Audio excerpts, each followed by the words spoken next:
His first message was he had a problem with pipes. I think you're understating the issue. Yeah, I think my bed really very too small, so I swung. Yeah. I don't know.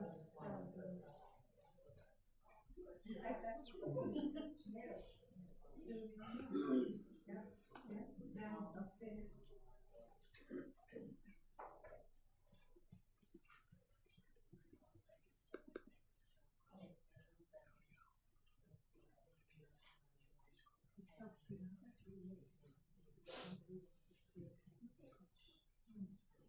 Yes. Yeah, they'll just sleep in one bed. Yeah. That's why I said watch them.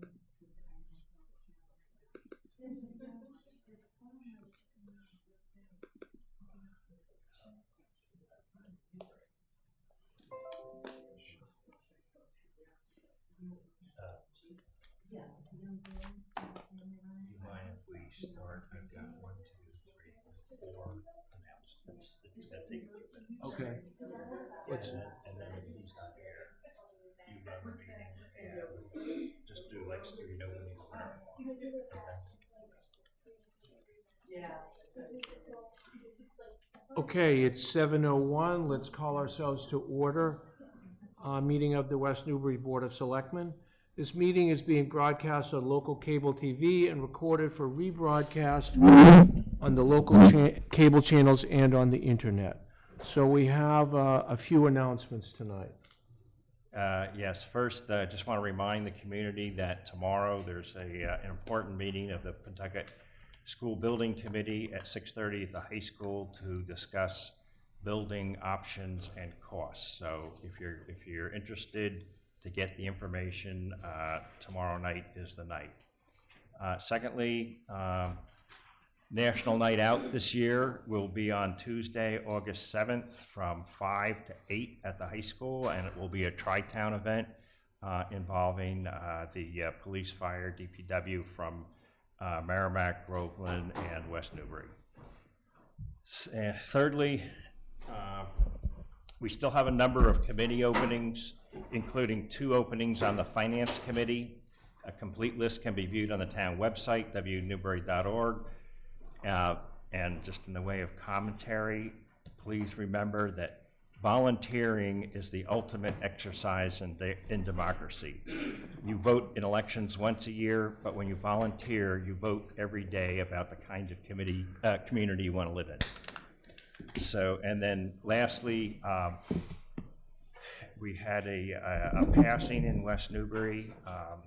James, I'm going to mispronounce his last name, so I apologize. Trompino? No? Tropeano. He's a 94-year-old resident who fought in World War II and was held for a year and a half as a prisoner of war in Muhlenberg, Germany.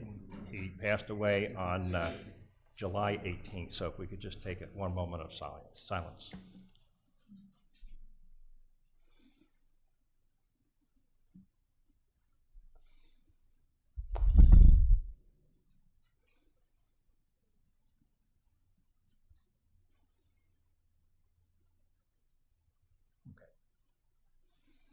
We're on agenda item number 1. Okay, Joe, just to make sure, did you mention about the update on the school building project on the 24th? That was the very first item. On the 24th? Yeah, tomorrow. Tomorrow, yep. Yeah, we said that. Okay, just want to make sure it's not on there, so. Yep. Okay, thank you, Joe and Archie. Sorry for late, but plumbing in your house only goes at the most unopportune time. Okay, Essex County Greenbelt, 4th Annual Road Race Cycling Event. Somebody here? Come on up, please. How are you? Okay, how are you? If you could make sure that you talk into the microphone 2 or 3 inches. We're close. Yep, 2 or 3 inches, and please state your name for the record, please. My name is Jane Rumrill. Okay, did you want to tell us anything about it, or is it pretty self-explanatory with the special events application that you filled out, plus the letter that you sent? Gentlemen, do you have any questions of Jane? Archie? Have you had any issues with previous events? Nope, this is our fourth year. We really just sort of pass through this area. We don't stop, so it's just asking your permission to use the road really quickly. Most of the bike groups have sort of Can you talk just a thinned- little bit louder, Yeah. please? I'm sorry. Sorry, our cyclists have usually thinned out by this time, so it's not big groups of cyclists together, because this is about halfway through the event, so. Okay. Yeah. Joe, did you have any questions? No, I think it's pretty straightforward. I don't have any problem. Do you have anybody that follows the race route at the end, just to make sure that there's any discarded bottles or trash that has been, on the route because of the riders, if they're drop stuff or? So we come through afterwards to pick up all of our signs and arrows and that sort of thing, and we clean up as we go. Okay, Yeah, we're a That- conservation organization, so we're really big on cleaning up. good. Yeah. Okay, Joe, you want to make the motion, please? Sure, I move to approve the Essex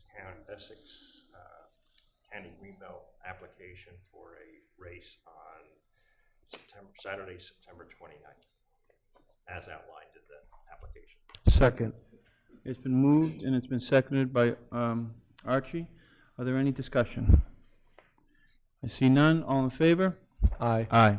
I did have a comment on nothing to do with you, on a related race matter that seems to be recurring year after year, Apple Harvest Road Race, which is a great community event. They've But this doesn't have anything to do with, That's a race. Okay, that's fine. I just would like to see an application. okay, so let's look, that's absolutely not on the agenda, so we can, We can talk about it in future. okay. You all set? Okay, Thank thank you. you very much. Thank you. Thank you.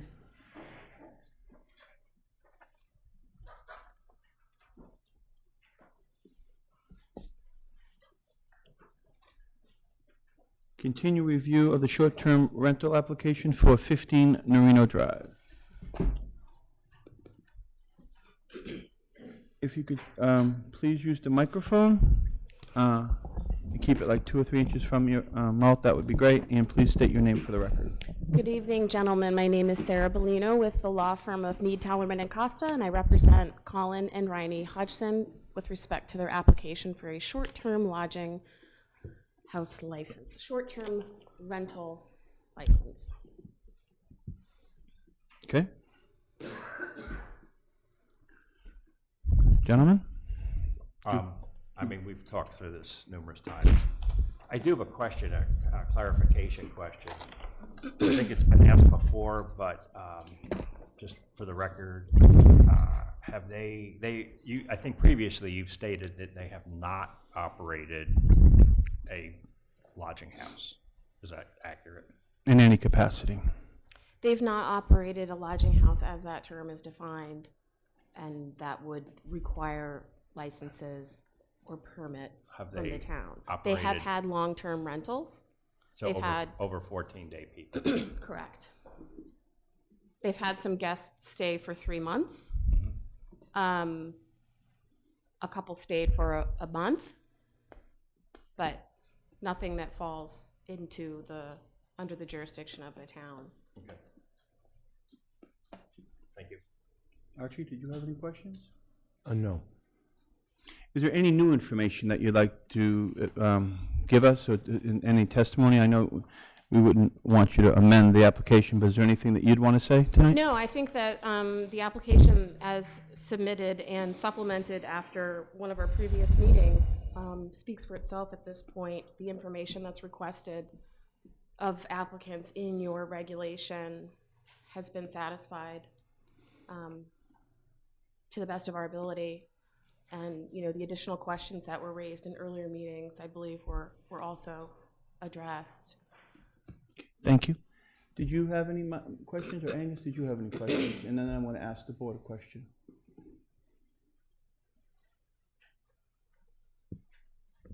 No, I don't have any further questions. Thanks. Okay. Customary that we would ask anybody in the audience if they would like to ask. Did you want to do that tonight or no? I mean, if there's somebody that, I mean, we've talked through this numerous times, and Yep. I think we know what people think. So If someone had anything Anything- completely new to say that on the- hasn't been on the discussed in the topic. past. It's not come up before. Okay. Would you I don't, you want to entertain it? If it's new, Okay, good. Sir, and could you please put the microphone, 2 or 3 inches from your face, and please state your name for the record. Thank you. Today I arranged for a reservation down there at the place that was not rented. It was for 5 guests from July 28th to August 4th. It's very easy to go online and renting these things at this particular location. Personally, I think that's a violation of the law. Beyond that, I think it's not a good indication that a license should be issued to somebody who's totally ignoring the law. Thank you. Okay, thank you. I'm sorry, but I don't understand. You don't need to understand. He made a statement, and we're not here to cross-examine. Thank you.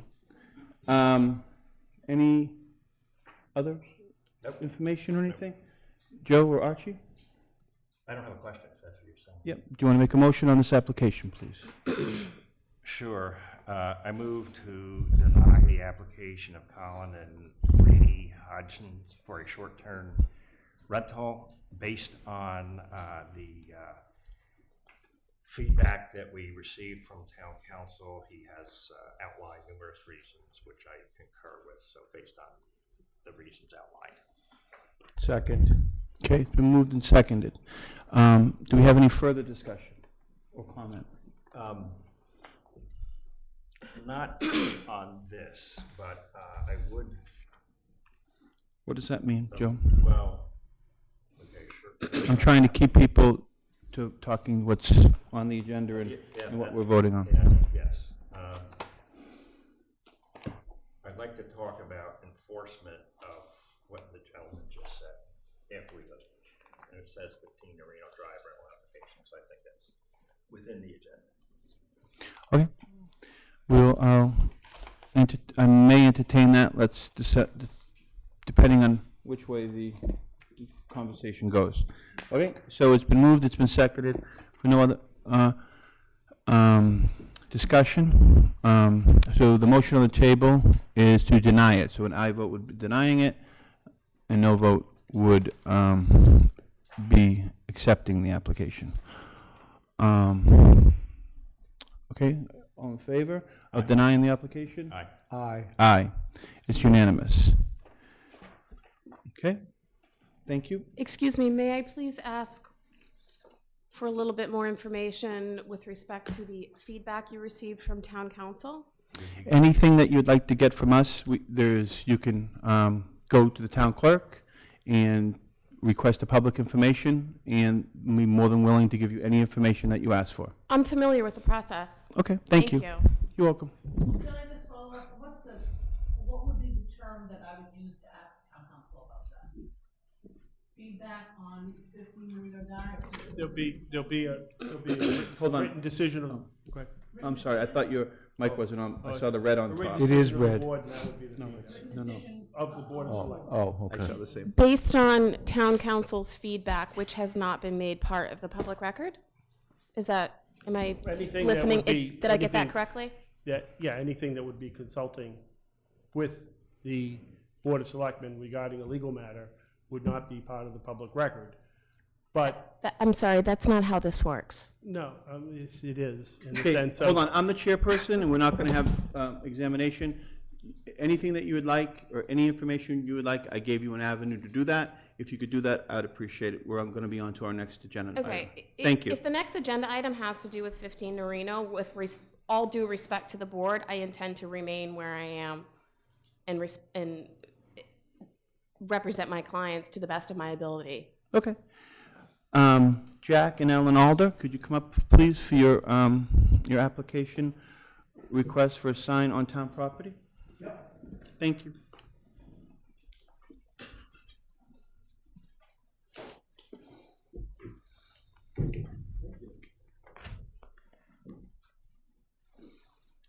I like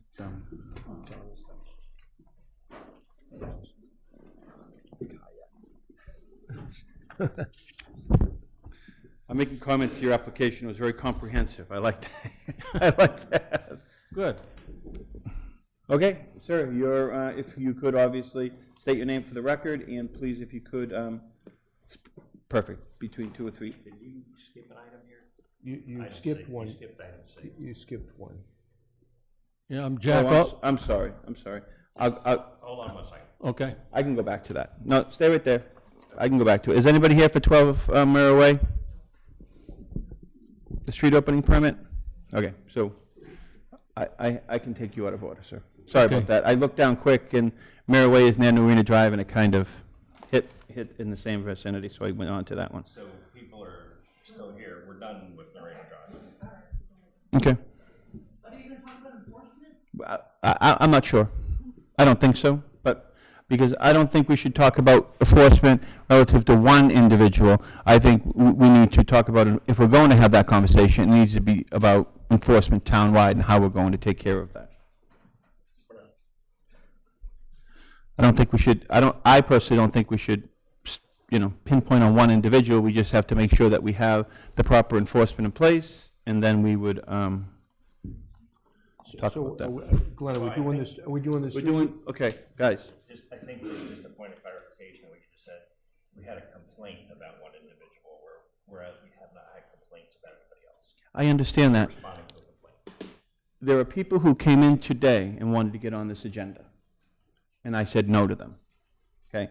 This item is, what you're requesting is something totally different than the application that was in front of us. Totally different.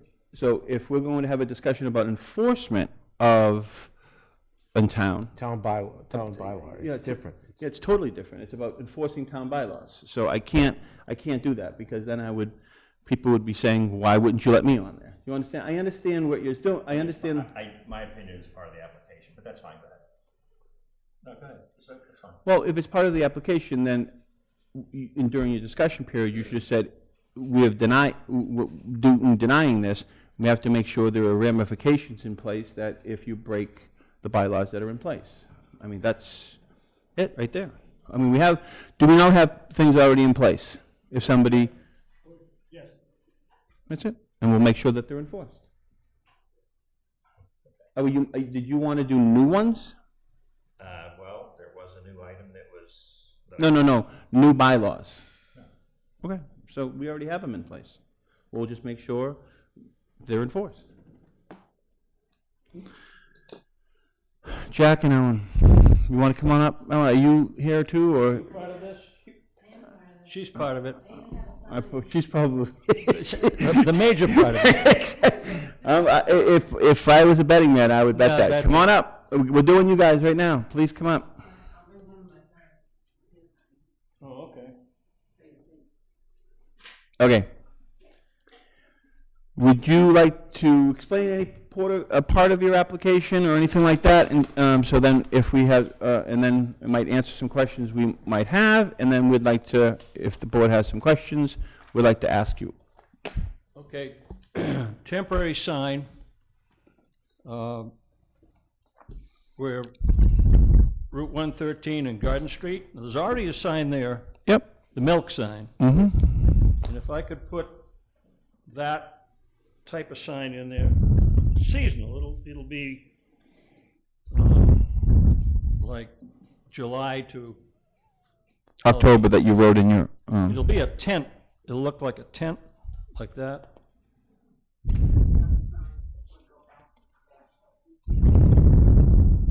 okay.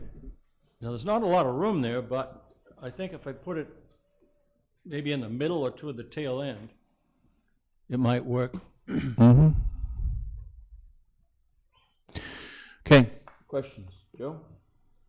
I don't have any questions. I do have a comment, just so you guys know. There are, we're very supportive of agricultural signs. Let me just start out by saying that. There are a number of signs that have been grandfathered as to their location, and one was the one that you just The milk sign. the raw milk signs. Talked about, and they have another location also. I've consistently said, whether it's agricultural or not, there's 3 traffic islands on Main Street, one's the Town Square, one's Stewart Street, and one is Garden Street. That those 3 locations, together with the training field, I mean, I'm personally not open to adding something that hasn't been grandfathered. If you want to put it anywhere else, I mean, I'm basically open to that. We had a request to put a sign on the town square. I think it was 2 meetings back. That was an agricultural sign that we said no to that person. The town square being, Training field. no, town square being right between the Haverhill Bank and Oh, okay, Maple yes. Street. It's one of the 3. They call that the town square. Okay. So, I mean, I wouldn't feel right saying no to one person and then saying yes to somebody else. That's just my opinion. Okay. You've been consistent on that, Joe. So, Archie, you have any question? I want to support agriculture too, and I agree with Joe in that we tried to. It seems like we keep generating new requests for this, and Well, the reason why is because now we're having people come in. I know They just used to put them up before, so that's. some did, but I'm more in favor of it if it could be of a really temporary nature, like someone has, I don't know, strawberries are a very short season, so if you don't get it, you don't, they lose out. But I have a problem with the degree. The several months seems like a long time to me. July to October is 4 months, so that's even like with the Christmas trees, we kind of grandfathered that in, but that's only like a month, after Thanksgiving to before Christmas. So I'd be more amenable if it was shorter. Were there any other locations that you had perhaps thought about besides there? Not really. Maybe at the end of, what's the name of that street? Indian Hill and Garden Street, but that's private land. That's private land. I could have, you know. Can I just say one thing? I thought one of the You need problems to with, use a microphone. I thought one of the problems with the Maple Street area was that when I watched it on television, that there was a problem with the sign blowing over, and you're worried about it, and that's why, one of the reasons why we were designing something that was wooden, we could make it fairly solid, so it wouldn't be a plastic thing that might blow over, so I'm just. That could have been one of the discussion Okay. points, but it wasn't the main discussion. Wasn't the sole reason, yeah. And see, now, I would have a problem, so we said no to somebody who had an A-frame sign, but it was plastic. Now, you're going to make an A-frame sign out of wood. Yeah. It's kind of the same thing. Well, we could Yeah. make it not. You know what I mean? And it's a little bit larger than the dairy sign. I think the dairy sign's more like 18 inches by 18 inches. It's not that size. It isn't? I would say it's smaller, yeah. Yeah. Or you can cut it down, but you can also make this back to back, it doesn't have to be, a two, But you understand what I mean by that then? Yeah, so I could cut that down. make a smaller sign and keep it there shorter time span. Well, we're not saying yes to that. I think we have there's 3 squares, or islands, as Joe said. And I think we need to come up with a better, maybe understanding if we want to support agriculture, that we have maybe, Mike, you've been in some discussions with some farms in town, maybe having a pole and just a directional thing, and then we would be able to have like a wooden thing and then pointing there, and it would be seasonal in that respect, right? We've talked about that. So we don't, because then how many farm stands? So if the problem is that There's a lot of farm stands. there's a lot of farm stands, so then when we say to you, is it first come, first serve? Or do we have to say yes to everybody? And then we have 7 signs like that, Yeah. vying for space on those 3 particular islands. You know what I mean by that? That's the dilemma that we have. They're very high visibility and they're very small in size. And then the garden club takes care of them all. Yeah. And when they do their I mean, they're really nice and they keep up on them. Looks nice, yeah. And then we're gonna have 15 signs on there. I mean, but you know what I mean? It's easier to say yes to one, but then people are gonna see it and they're gonna say, okay, why? You mentioned first come, first serve, so. Well, I don't know. I'm asking. He's just talking. I'm just talking. You know what I mean? Do we do it that way? And because we've already had people ask and we've said no to for that particular place. Oh, really? So do we go back and say yes? Yeah. That's why when I said, Joe, you're consistent, because Joe said the exact same thing last time. Last time somebody said that, you know, he finds those 3 places sacred, and as soon as those grandfathered ones come off, that he would not allow any other signs on there. So, I think this is up for discussion, and it's hard to say that we want to support agriculture, and every time an agricultural sign comes in, we say no to. The problem is the locations that people are asking for. That's the problem. I understand. I know, but so maybe we have to, you know, help in devising, you know, a multi-sign, you know, a post with, somebody might not get that, but they'll still be happy with, you know, farm stand, you know, gardens, have your name on, whatever, something like that, and point it there. We don't know yet. Okay. But that's our dilemma. Is there any other spot? Well, I think somebody already asked you that. The only other alternative would be for us to maybe perhaps ask somebody who lives on that corner if they would, you could put a sign there. I Hey, mean, we'll give you a pound of tomatoes, and whatever, and if you put a sign up. You know, People do that. yeah, but at the end My of, mother gets a jug of maple syrup because some guy taps all her trees and he puts a sign up once a year. probably Paul. So I don't know, you know what I mean? I don't know, but that would be a good alternative. So the But this- jury's still out on this. Yes, of those 3 locations.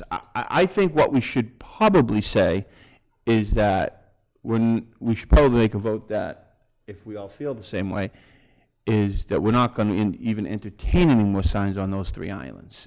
And hopefully maybe work with To create a communal one. a that's communal small. one Yeah. that's small. Almost like probably like a pole, and maybe hang license plates, you know, license plate size or something like that, you know what I mean? Post in the ground. Yeah, a post in the ground, maybe license If you plate. remember MASH, they had the little arrows, you know, New York this way, and, Okay, well, you know, whatever you guys come up with, Okay, do something. So for now, no. Well, you gotta tell in that location, we're gonna try to come up with something. This isn't, I feel it's hard for us to keep on saying we support farms and keep on saying no to people. I'd like to do something, to so make a solution. We need to yes. get off the seat and get up and start doing something rather than just talking. This season, 'cause, you know, the Probably not. the tomatoes are coming. Probably not. Right? Yep. Well, unless we- You don't have the votes tonight to do it anyway, so I don't think you do. But we want, you know what I mean? But we want to do something, so I don't, you know. So I would ask somebody there. We can't say anything about private land, so. Isn't the church on that side too? Is the Episcopal Church, is that bordered, or is it? That's It's not close enough. Oh, okay. I couldn't tell. The end of Garden and Indian Hill is Ginger Settlement, and then there's Ann Bardine. Mm-hmm. Well, across the street is Brown Spring. Farm too. Well, yeah, but I think that's. Competing or whatever. Oh, no. No, it's not sold. It's not sold, no. Mm-mm.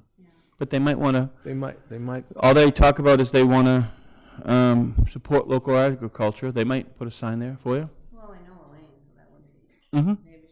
maybe she wouldn't mind way down near where the horses used to be. Yep. yeah. Yeah, right where That's, the, which is where the, right across from the, Right, exactly. Okay, that's an option, all Thanks for coming in. Hey, thanks for your time. No, you're welcome. We do want to do something. I know it seems like we're continually saying no, but It really is, we want to keep it as an agricultural town, sort of. we do. Support it. What about on the other side of Main Street? Well, that's. That's what I just said, Okay. yeah. That's Brown Street. Brown Spring is with the pen, the cat. That is Brown Spring Farm. Well, who's, no, I was thinking about next to them. Who's next, there's, the dividing line is right there at the intersection. Well, the, That's the brothers. Oh, never mind then. I think there's a long driveway, and then there's the brown second. No, the brothers bought the land, Oh, that, that too? all that land. Brown Spring Farm. Could ask them. All right. Okay, I'm going to go back to C.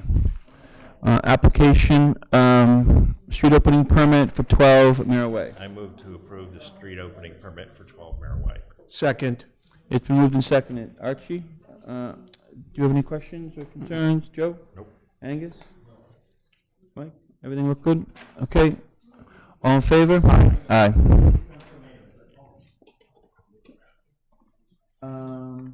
Elisa Graham, application for appointment to Historical Commission and River Access Committee. Do we have any questions on this? No, she's an excellent candidate. So, what, Historical Commission is 3 years. Can I ask a question about appointments? Like next year and all these appointments, does Angus appoint these eventually, or is these, this is always the function of the, Boards and committees are us. still, okay. So, Historical Commission is, it's a 3-year appointment. I don't know what the term is on this. Which actually brings me, so Mary keeps a list of that, Angus. And occasionally, like, she'll print out a copy and put it in the agenda. I would like to suggest she move that over to the Selectmen shared file, so that if we had a question right now in the Historical Commission, we could just look it up and get the answer. I mean, I don't know what the term is.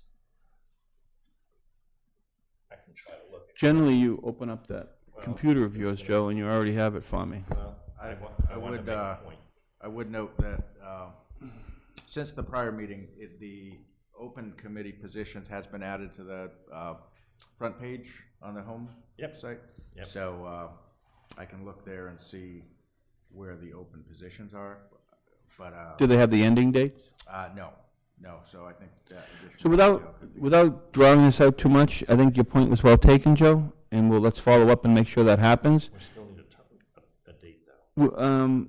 Do we need a date to appoint, or can we just say the dates that's available? It is what it is.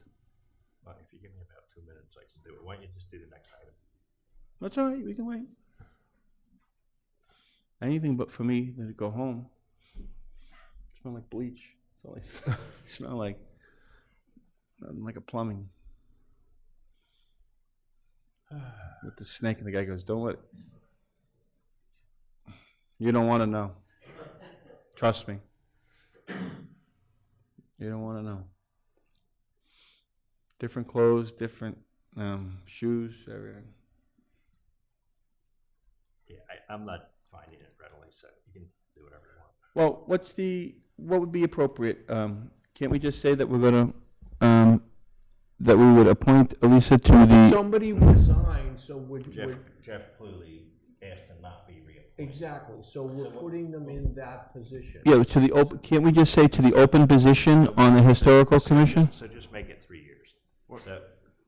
To fill the unexpired term? Well, it's not he asked to not be reappointed, so. Okay, so he presumably it's 3 years. So I move to appoint Lisa Grammer to Okay. the Historical Commission through June 30th, through 2021, and to the River Access Committee through June 30th, 2019. Second, It's been moved, it's been seconded. Do we have any more discussion? No? You guys? No?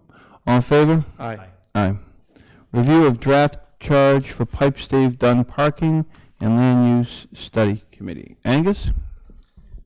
All right, so this is kind of a trial run on a new Well, let me back up. So the board has considered the proposal, the Park and Rec Committee, which is intended primarily to address parking and circulation concerns at the Pipe Stave property. At the board's meeting on July 9th, a vote was taken to establish a committee to look at that question and to look at it, in the words of the board, comprehensively, including both the Dunn property and the existing recycling uses on the Pipe Stave. Later in tonight's agenda, we'll get into a discussion of the appointment of committees and how we want to go about that. But one thing that I would recommend is that in creating a new committee, that a charge be adopted that sets out clearly to all parties what's the selectmen's intent in appointing the committee, both in terms of scope, but also duration. Initially, that's what I would focus on. And at times, I think if there's going to be staff support or not staff support, or what staff role will be, that can be helpful to clarify. But I think in this case, my intent in preparing the draft charge is to try to reflect what I think I heard at the last board meeting. And in this particular case, part of what I'm trying to head off is a situation where a newly appointed committee is looking at questions that directly overlap what is being considered by Parks and Rec. So I think if the board's intent, well, so I guess my question is what I drafted an accurate reflection of your intent? What do you mean by overlap Parks and Rec? Well, so in conversations with members of Parks and Rec, I know their focus is pretty much squarely on the equestrian, the proposal to add, a through connection to allow loop traffic, and to look at that specifically. And my understanding is the board, this board is interested in looking bigger picture at what are the different options on parking in that vicinity, in order to arrive at a preferred option, which would then go forward to engineering. So. Okay, I understand what you're saying. So, I mean, my own opinion is a looped parking thing, that's the Dunn field, so that should probably be part of that discussion. Yeah. No, the loop. You're missing- The loop around connection through, DPW. right. Okay, Yeah, misunderstood you missed- what yeah. said. Yeah, right. Sorry, never mind. So I think when the committee was formed, and then Angus set forth to start maybe doing some meetings, Park and Rec was saying, no, this committee was just to be able to look at that one proposal and get engineering for that and see how it would do best. Yeah, no. And that's what Angus, and so That's Angus. what I have been hearing. Yeah, so that's, yeah, and no. Angus That said, was my understanding. and Angus said, well, yeah. Trying to head off. So the then, situation. so Angus said, that's not what I heard, that's what my understanding of the selectmen's meeting, and what the selectmen said. So Angus would think, and I think this is an excellent idea, and we've done it in the past, but more of an informal basis, that we should set out a charge for every committee. And so people say, like, how did the community center committee all of a sudden have a secretary and have funding, and you know what I mean? And a laptop and so forth and so on. And so we say, hey, that's it's our fault. Nobody's fault but ours. Right. Because we set up the committee and they were trying to do the best they possibly could, and they grew and grew. So we didn't set a proper charge, and then we're all starting to say, hey, what's going on? But it's our fault. So Angus is just for this one particular thing, this was his suggestion of the charge, and he's asking that he would set something up going forward, that every particular committee that we would appoint have a charge. And then maybe it would be good to go back and analyze in a broader scope the committees that we've already formed and say, hey, how are we doing? Yeah, I think on the committees like that you're talking about, like the CCC or even Bicentennial, I mean, we probably need a little more frequent check-ins with them. Yep, I have that on for talk about Okay. a future agenda. But to your point that you just made, I think that's kind of maybe the missing, a little bit, one of the missing points. Yep, and then we could actually, a little retroactive, say, no, the selectmen really set up this committee to do this, if you could stay within that and report back to us. So let's take the first thing under hand, is Angus on the second page of this made some recommendations of the charge of this committee. It would be 1 through 6. Are we all in agreement? I'm actually not. Okay. I like What- your idea, Angus, and it's nothing about what you wrote. Which one are you not, you want to go Number- one by one? No, just number 4. What I'm not in agreement with is this picture. So I'm gonna kind of state this blue loop here. Hold on, let me just read it out loud so we all can understand it. Review and evaluate conceptual design options prepared by the Park and Recs Committee and summarized in presentation slides dated June 25th, in addition to review and evaluate of other conceptual options that may be prepared or as may become known during the course of the work of the committee. So, I think that I would want that in there. And so give me the reasons why you would not. Because Park and Rec came to us with some type of conceptual design. So you're asking for this committee not even to look at that? I went up there and looked at it specifically. The looping around into the DPW, as stated by our DPW director, unless I'm misquoting him, he found problematic, is A. And then B, the slope, contrary to what was stated a couple of weeks ago, the slope of the roadway here, that's a very steep slope. So that would need a lot of engineering and backfill, and I think that's problematic. And I'm not trying to design the thing, but I think the area over to the right side is a lot easier to make, and I don't know what those changes are. But isn't that, That's the Joe, that's the I but mean, isn't committee. that committee? I agree with you, But wasn't that but the I'm not committee an set- engineer. Let's, But I thought that committee was set up to that's look what the at whole that. point of it is. Well, yeah, that's what we decided. Look at that, say, you know what, this isn't gonna work, guys, and let's come up with a different one. That's What- fine. What happens if this committee meets and realizes this is the best, that was actually the best option to do? And they would come back and say, that's the best option to do, and then we would say, Other people that may They'd have change to their do- mind. well, but we would say, okay, that's the best option, but you would vote, well, that's the best option, but I'm gonna vote no because I don't like it. You know what I mean? They'd have to do some real strong convincing. But you, Yeah. Okay, no, but but, that's- but I'm saying, they might, after being up there, they might say that's the best option. It's not a good, you know what I mean? Sometimes the best option might not be a good option, but it's the best one that they could have. I'm agreeing with you in saying that I don't think that's a good option either. But at the I end of the have- I day, have to be open enough to at least hear them out. because that was the function of the Yeah, committee. that's fine, okay. So, but you're saying, hey, I don't even want the committee to, this working committee to even look at that, come up with a different option. That is what I said, yeah. Yeah, but I don't think that was the charge of the committee. I would. Well, I think that's what we're discussing tonight, what the charge of the committee is. That's the purpose of this. Yeah, no, I would agree. I'm sorry. I meant to say that wasn't, in my mind, the discussion that we had the first time. Yeah, He I mean, he wants to take the charge out. No, I think there needs to be expanded parking at Pipes Dave. We've talked about this numerous times for a period of years. I think the parking layout as it is right now is problematic for a number of different reasons for the equestrian community. I mean, cars park in this wide space in the back. They park down the middle, so try to get a horse trailer in there, it's impossible. So I think it needs to be engineered. It needs to be reshaped. Well, I agree. I mean, hopefully this committee that would look at it and even say, we need to move recycling, or we need to do something with recycling. Yeah, they should look at it. You know what I mean? I mean, I want some big ideas up there, not just Right. right? But I don't want to discount something before you've even started. Yeah, that's the thing. Okay. All right. But I've stated my opinion. I will vote in favor of this, but as our committee representative, I would ask you to communicate that back to the committee. yeah.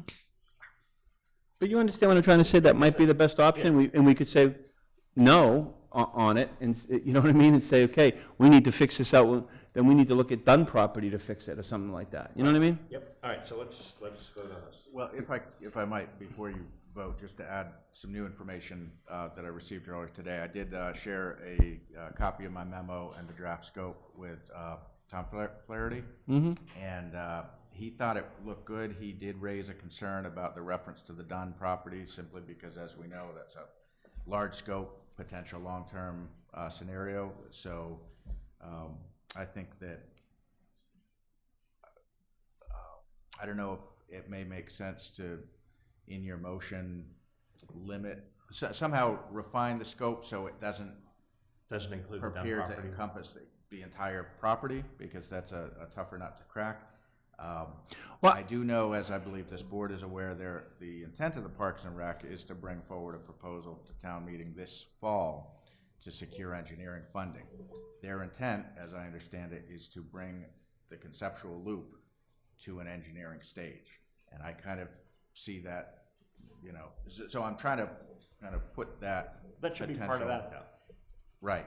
So one thing I might suggest, once the committee gets going, is that we retain an engineer to look at a couple of conceptual alternatives, build consensus around one, which would then be taken to full engineering.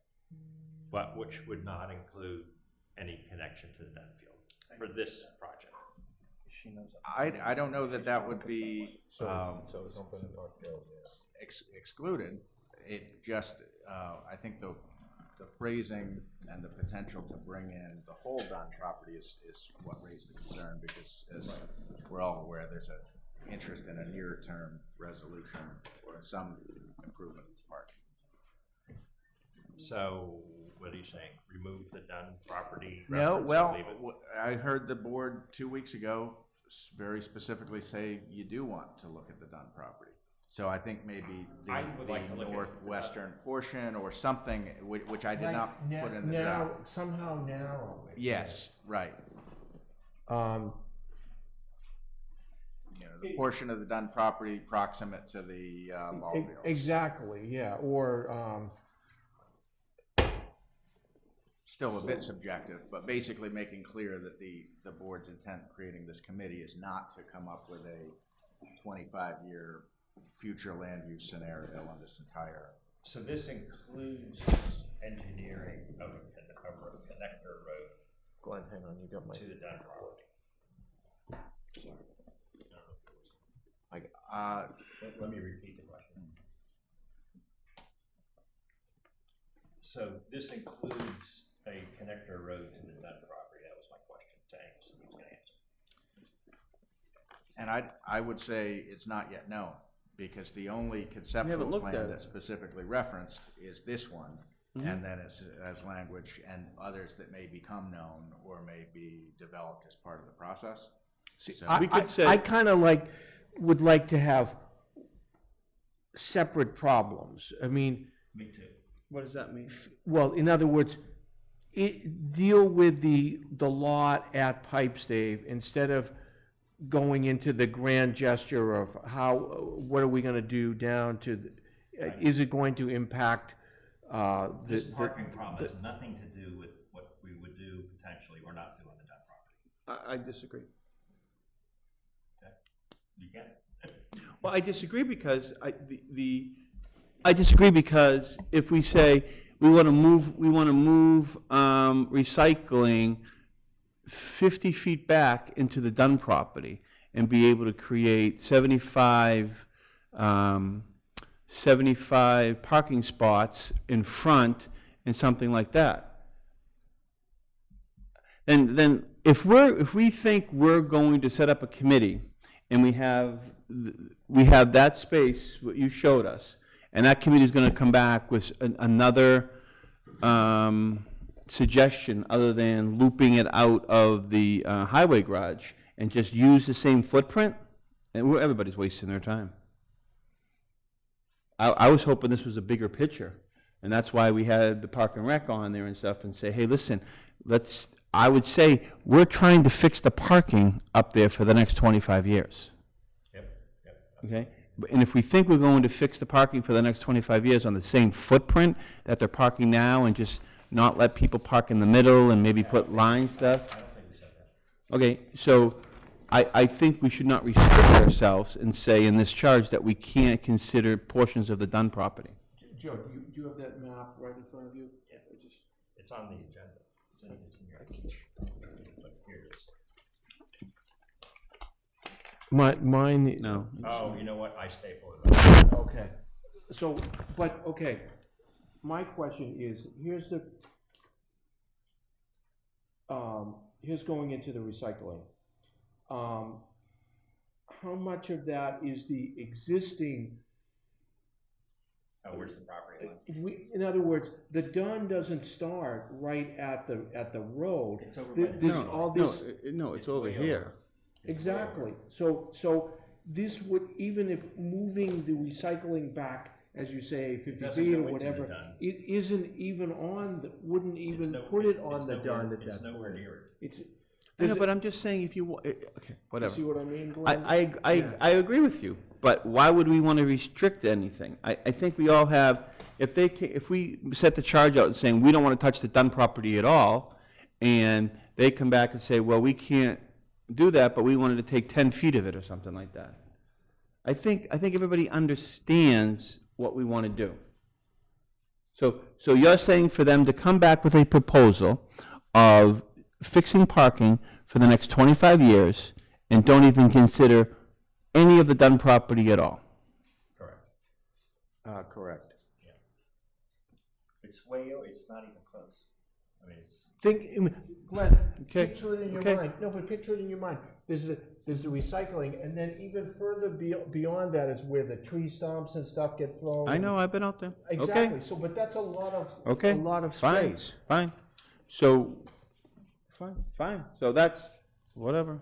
I think it's short-sighted, but that's just me. Well, I would offer it, part of what I'm hearing, not just from this board, but from those members of the Parks and Rec Committee I've spoken with, is perhaps a disconnect on timing, because I think they have a very near-term, there's an existing problem, I think we all acknowledge, so they have a near-term time horizon, they want to get that resolved before getting it done, and I'm hearing on this board difference of opinion in terms of whether take the longer view or focus on the immediate issue of pipe stave. And whichever direction you all set is the direction that will go with this committee. I don't know. It's, whatever. Whatever. I just find it very short-sighted if we're not going to take that whole area up there. But with the understanding that we're not trying, I think they're nervous. They have a conceptual plan of what they want to do on Dunn. And I think they're nervous that if we say we might want to use a part of that for parking or something like that, it might mess up their timeline going to fall town meeting with their conceptual design for Dunn to get engineering money to then probably come back at springtime meeting for funding. That's all I guess, but that's probably what they're thinking. And I'm saying, okay, but let's start a new project before we even fix an old one that's been here for 20 years. And I would ask that the charge would be, hopefully we can keep it on the same footprint and envelope and not use Dunn. I don't want to use Dunn, but why limit you at this particular portion of the process? That's all I was saying, that's it. Okay. That's all right. I don't want to use Dunn, but I'm saying what happens if they come up with this great idea and say, yeah, we could take this portion and loop people around? Then they should come back. I mean, the Dunn property, I just looked at the property line, it's 400 feet from the existing road. So if you look at the space of This way? it's right here. Oops, it's here. That tree line's the property line. Okay. Oh, it's the tree line at the field extending up towards Main Street. Yeah, this is the. There is I didn't know if it went like this, but it goes like that. Okay. There is a stone wall that's before the tree line, and that's the property line. Okay. You know what I mean? So it's between the tree line and the road. This is the handicap thing that comes down to the field. There's a stone wall probably right in the middle because, yeah. But We went over this. lot line could have done that. I didn't know. No, so here it is. doesn't. Okay. Archie, here it is. It goes straight. Wow. This has something different. I think we're talking about this a little too much. I think you understand what I'm trying to say. So keep it on the same footprint. And now Joe's saying that if they come up with some wonderful idea that they might want to use parts of the Dunn, come back to us. Whatever. I don't care. If I might I want it to get going. Yeah, I think agree we with all that. want to, Yeah. So that's why I just wish we would have some we wouldn't limit ourselves at this particular time, but whatever. One thing I might suggest is two minor revisions to the draft charge, well, three actually. So right in the title, it says pipe stave / done. That probably overstates the emphasis on done relative to pipe stave. So I would, if the board's amenable, I would suggest we just strike done there. In item 1, where it refers to pipe stave and done, change that to pipe stave property. But then to make sure that done remains in there as a potential option that could be considered, maybe look at something in item 4, in addition to review and evaluation of other conceptual options as may be prepared or as may become known during the course of the committee's work, something along the lines of, comma, including consideration of potential use of a portion of the done property. Something like that, just so it's clear it's not off limits, but kind of trying to thread a needle here, because what I'm seeing is a committee that is very focused on a single plan. I'm hearing from a board, a majority of the board, if not unanimous, that that's probably not the plan that's the leading contender right out of the gate. So I want to make sure there's I would just suggest maybe language like this, and to consider, comma, if necessary, comma, a portion of the done farm. So the idea is that, you know, that it's not excluded from your purview, but only if it was deemed necessary. I would vote for that. I would, if that's not in it, I won't vote for it. But that's just. I think that's an improvement on what was in your packet. I think that satisfies the interest, and really my interest is to make sure that when these committee members are, you know, begin their work, that they're clear on what this board's intent is. And Well, my intent on the whole thing was, there was a proposal brought forth to us, and I feel that all the viable options weren't looked at, or could have been looked at. And so that's all I wanted to set out this committee to do. We all agree with that. I don't know, I have some hesitation, like, leading them toward the done property, which is not where I would want to lead them, because I mean, I don't know what the answer is, and that's their job to figure out the answer. I think there's plenty of space on the pipe stake property. I don't know how to do it. That's what, you know, you guys are going to do. I guess, I mean, part of where that got in there is it was part of the motion the last time. Wait a minute, there's cross talking here. Yeah, I know. What's up? I was just noting that done got in there in the first place because it was explicitly part of the motion that was taken 2 weeks ago. So it's it needed to be reflected. But I think with the changes I've recommended tonight, it reflects it without overstating that that's the primary focus. Pipe stave is the primary focus. What do you want? Let's get we've going around in circles enough on this. Joe doesn't want it in there. What do you want to do? I have no problem with saying if necessary business, but I'm not aiming that way. It's up to you. If you don't want it in there, don't have it in there. And Joe's thing was that the charge was, well, if they don't come up with any viable solutions, or they can come back to us, and then we'll have to send them out again. I would just hate to, this is the time to look at if potential done property, and maybe this is the time to look at it, and maybe say, hey, listen.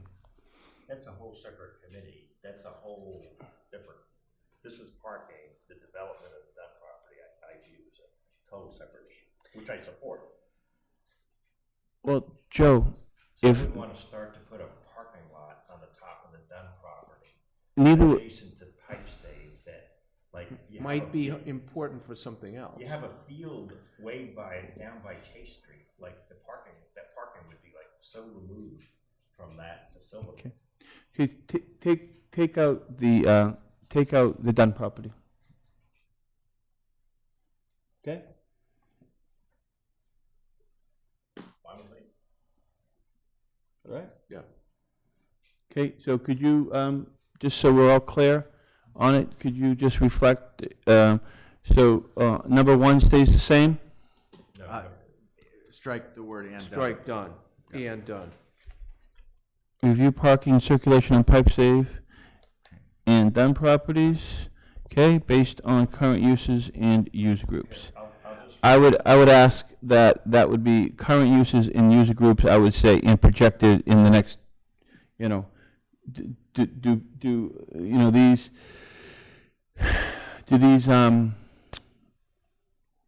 sports people plan on adding? We've added probably 3 or 4 different sports in the last 6 years. We never had rugby before. Now there's a flag football thing. There's another thing.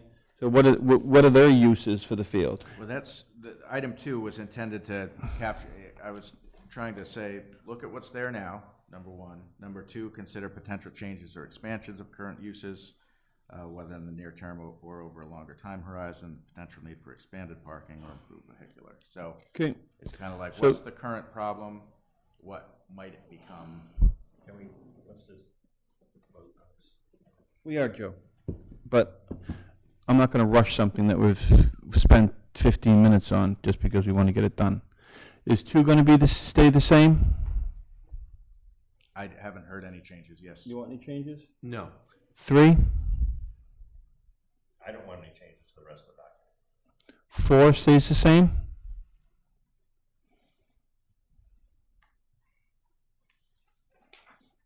So, Joe, that's where you wanted to, so they're going to come back, look at that too, right? I compromise on that. Okay. Well, I 4, would say that simply because 4 doesn't reference done, I do not read this to preclude, if this committee, once they get into it, if they start looking at that, there's nothing that prohibits that. 5? Well, wait a minute, can I respond to what Angus just said? Sure. It says pipe stave parking. It doesn't say done proper. It says pipe stave. Fair enough, but if the parking for pipe stave, if the committee comes back and says this is the preferred alternative and it encroaches on done, Well, then we'll listen then. But it doesn't say that here, but we'll listen. 5 stay the same? And 6? Yes. Okay. So do you want to make, somebody make a motion? I move to approve the draft Charge. that Angus Jennings had put together, removing the word done in the title and in item number 1. Second. Any discussion? I'm going to vote, I'm going to abstain from this because I think it needs to be done, but I didn't want to limit ourselves to the scope of this for a problem that we've had for 20 years. So I'm going to abstain. No, actually, I'm going to vote no on it. Okay. All in favor? Aye. All opposed? Aye. I believe it's the interest of the board, and I know all parties to move as quickly as possible, so I will contact the committee members first thing and try to get something on the calendar. I know Tom Flaherty's away next week. I don't know if there's possibility of getting a meeting late this week. We would need it posted tomorrow, so Selectman Archibald, I will contact you tomorrow regarding your schedule. Okay. G, memo from the town clerk, early voting. Mike?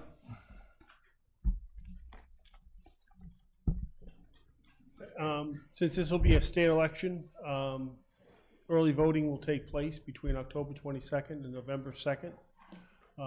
What I'm suggesting is that, with the permission of the Board of Selectmen, that we utilize the downstairs lobby, basically temporarily take the furniture away from that and set up voting booths. And then I'll set up a table and have a couple of tellers there so that when people come in for early voting, or even absentee balloting, they'll come right there. It'll be right there in front of them. They won't have to come up to the building, ask people, where can I vote, and alike. And also, it'll take a little pressure off the town clerk's office, because at the last election, we had over 800 people exercise the right to early vote. Wow. Which meant that basically is that for that 2-week period, that's all we were doing. Is, because, I mean, you'd start something and 2 minutes later, somebody would come in and say, I'd like to early vote. And, but this way, we'll have separate election workers, and they won't have to, come through the building, wander around trying to find where they can do it. Additionally, is that by separating out like that, Since this is a state mandate, we put in for reimbursement. And so by doing that, I'm expecting that all the salary and any other expenses that are attended to that, I'll be requesting for reimbursement. Last time we got over $1,400 in reimbursement from the extra costs that we had. Was that all of it, most of it? That was that was all the additional time, mostly for Diane, because she worked considerable hours. You just did your own, okay. You know, on it, and some other expenses that we had. So the primary. What's the time, Mike? Same It operating is hours the as time. town? The time is the same hours as the town hall's open. So it'd be from Okay. 8 to 4:30 Monday through Thursday, and 8 to noon on Friday. And if the state gives us another grant, we might even have it on a Saturday. We did last time. So there is not early voting for a primary, though? There's not early voting. The only time there's early voting is for the presidential election or the gubernatorial election. Oh. So far, people are talking about having early voting all the time. I personally think it's an excellent idea. Thank you for bringing it forward. My comment would be, why is this even here? Why didn't you just go to Angus and get it Because the done? Board of Selectmen, you know, you have traditionally controlled buildings and given people authorization. Unless that's changed under that, I don't know if that, he's the facilities manager now, but that's what we have done in the past. If you think that that's part of his. But I mean, we've done a lot of things in the past that have now changed because we have a town manager. So, what do you think about that? Okay. I mean, he's the one? So what I would offer, well, obviously, we're in a transitional Yep. period. We will be for some time, but later on in the agenda, when we talk about kind of initial observations, one thing I've looked at is we've got dozens of policies that have been adopted over the years, as well as obviously bylaws, and there are some internal inconsistencies with the change in form of government and some of the prior policies. So I think I'm going to recommend some housekeeping to bring forward some changes. My approach, until those policies are revised, they are in effect. And the policies, I think, can be updated pretty quickly. I could maybe even at the next agenda, but I'd like to get it to where there's internal inconsistency and there's not multiple documents that say it's done. So I support procedurally what's going forward, but I do think that the use of rooms in the building, that would, in my prior experience, be a town manager function, not a board decision. Okay, so you answered my question. Until we get everything, in the future, this is going to be a town manager function and not a selectman function. Once that policy is set by this board. Perfect, thank you. So you want to vote on it, guys? Somebody want to make Yeah. a motion, or did you want our approval, or what do you need? I think the policy in the past is that the board, the selectmen approve the use of the facility. I make a motion to approve the use of the facility for early voting as outlined by Mr. McCarron. Second. It's been moved and seconded, all in favor? Aye. Aye. Request for appointment of 2 police reserve officers. Angus? My understanding is traditionally, well, let me preface by saying the Board of Selectmen is statutory appointing authority for police officers. Chief Reed brought to my attention his recommendations, and he provided a complete applicant's material for the 2 officers recommended. It is my understanding that in the past with such appointments that the board has requested the appearance of the candidates. We did not request that tonight, partly because we're in this transition and I need to gauge what level of review you'll be doing for these types of appointments. The chief's made a recommendation, provided the background information to me, and I concur with his recommendation. And so I would look to the board to what's your pleasure in terms of how you would like to go forward. Well, we're statutorily the appointing authority. Mm-hmm. It's a matter of whether the information you have in front of you is satisfactory. Sufficient. To the appointment. Because, and I'm just noting it differs from what would have happened, say, a year ago or 6 months ago. I mean, we generally, always, I don't know the time we didn't follow the chief's recommendation. He's he or she has done the interviews. So, I mean, I think this would be like the minimal level. I mean, it just kind of briefly describes who they are. But, I mean, I wouldn't go any less than that. Archie? I'd just like to ask the chief, what the Great Bay. Hold on, one second, please. Chief, you want to come up, please? Okay, so before you ask the chief that, you come on up, but before you ask that question, I think Angus was asking us how we want to proceed going forward. Joe said that this would be minimally what he would want going forward. And what about, so let's finish that discussion first. So Angus, if I'm speaking out of turn for you, Angus, the chief brings this to Angus, Angus prepares it for us for our appointment. I mean, do you feel do you want them to come in? I mean. No, I don't think they have to come in. No. So, and Joe's. I'm just thinking about that. I don't know. Well, So would this be sufficient? I think Angus is asking us, this document tonight, is that sufficient for us to, it's the chief's recommendation, Angus has worked with the chief to make sure that, they're vetted and everything was taken care of, they've worked together, they bring it forward, these are the recommendations for the chief, so would this be good would this, the way we handle it right now, that's what I'm trying. I'll be honest, I liked the other information more. I'm feeling I'm not getting everything here. The I other liked the information that the chief provided before. But this is it, right? There would be no more We information. have resumes and employment applications. Yeah, there would be no more information from the chief, but the only thing that would probably be behind would be the application and so forth and so on. This is just kind of a summary of it, correct? This is just sort of a summary of it. Okay, so for tonight, let's work through this on the 2 appointments, and maybe we can, because I think we're stuck on this, and maybe we can make a recommendation in the future about how we handle it. I think that's what you're looking for, and I don't think we have a direction on that at this point.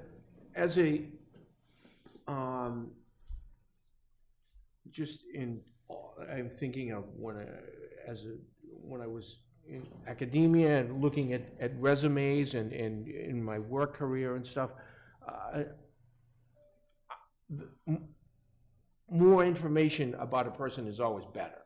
A summary is maybe leaving out something that I miss. I mean, if I'm appointing somebody to a job, especially a job as a law enforcement officer, I don't see why I want the Cliff Notes version. I got you. That's just my feeling. Okay, there's nothing wrong with that. I mean, it's valid. That's fine. Yeah, okay. Chief, okay, thank you. But I don't think they have to come in, the reserve officers. I wouldn't say they have to come in. I mean, how do you feel about that? I'm thinking about it. I think one thing, I'm trying to move this meeting, I think let's all sleep on it, and then we can maybe have a discussion, because I don't think Archie's ready to say yes or no on anything. He wants to kind of think about it. Is that true? That's what I'm feeling from you. Or you want to set that policy tonight? Because we don't need to set that policy tonight. Do you have any other more, that are going to be in the future in our next meeting? Any appointments you think in the next meeting? Could be, but, You bring reserve officers like every other meeting. Well, if we could actually keep them, I wouldn't have to keep on spending your money. I'm just trying to, all I'm saying is, if we can come to a consensus on a policy on what material we'd like to see to appoint reserve officers, if we feel like we can come back to tonight. Let me make a comment about this. Let's do it. We're saying reserve police officers, okay, as if that's like not such a big deal. But to John Q. public, they don't know that they're a reserve officer. Yeah. They're representing, they may be the only person that they ever meet from the town of West Newbury. And I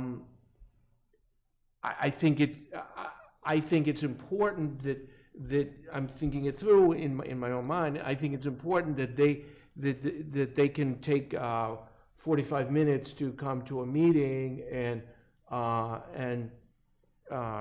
just introduce themselves and or maybe answer some and meet us and meet the other members of the town community. Like I say, they may be the only person that someone, the only contact that someone else from some other place has with the town of West Newbury, and they're representing the town, so I think it's important.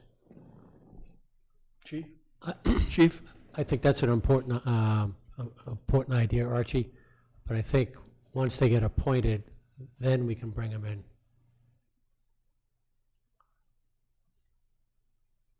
But I think Archie wants to see them and maybe ask them a question that he looked through the resume and their work history, and there might be a question he would like to ask them face to face. One thing I think we should make, I mean, at no time did we think that reserve officers, I think it's just the reserve officers tonight, so that's why this particular, it was done.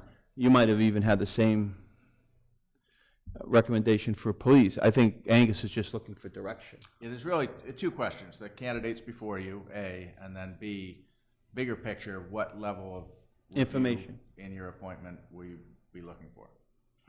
Okay, so that's so, Okay, and again, we don't have to decide tonight, or we can.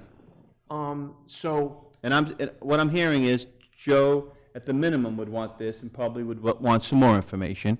You would like all the information that we used to get, information from the chief, the resume, work history, whatever it was, and you're teetering on with 70% that you'd like to have the people come in and face the public and maybe ask them a question. Right? Is that where we're at? but weren't we, And that's not a bad thing. no, I know, Archie, but I'm not, just saying, like, saying that. the chief said when we were appointing them, but isn't that what we're doing now?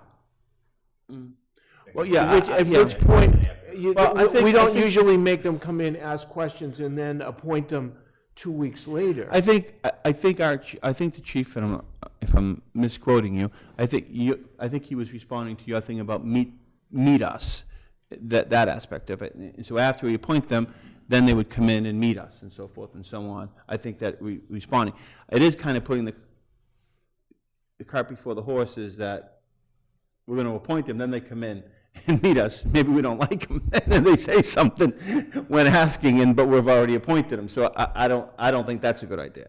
If we want them to come in, I would think that we would want them during the application process. I think And now, again, full-time people should come in, I think, because we kind of, they're more. But don't you see my point?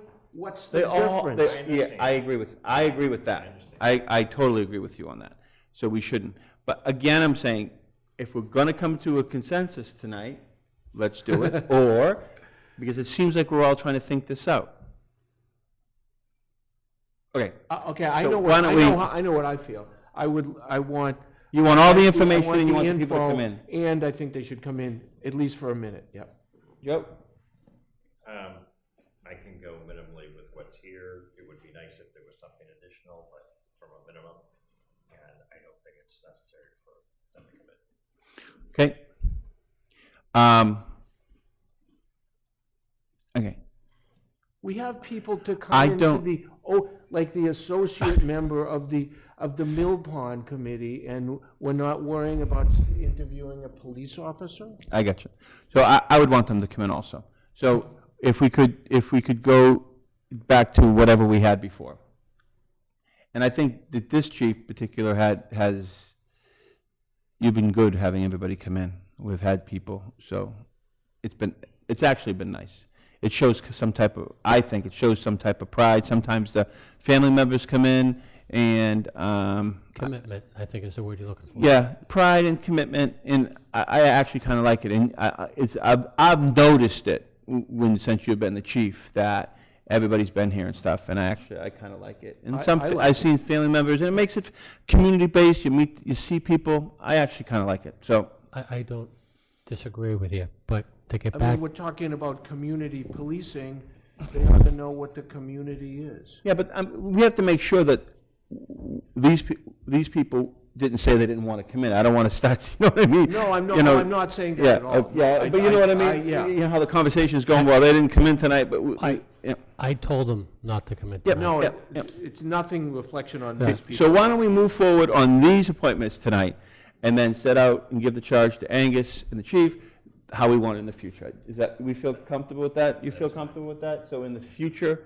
we'd want them to come in, but you feel comfortable that the chief has vetted these two individuals? Or would you like, No, I'm okay. okay.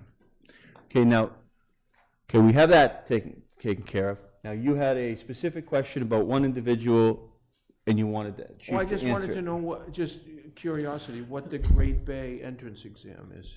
It's a pre-employment exam that full and reserve officers have to take.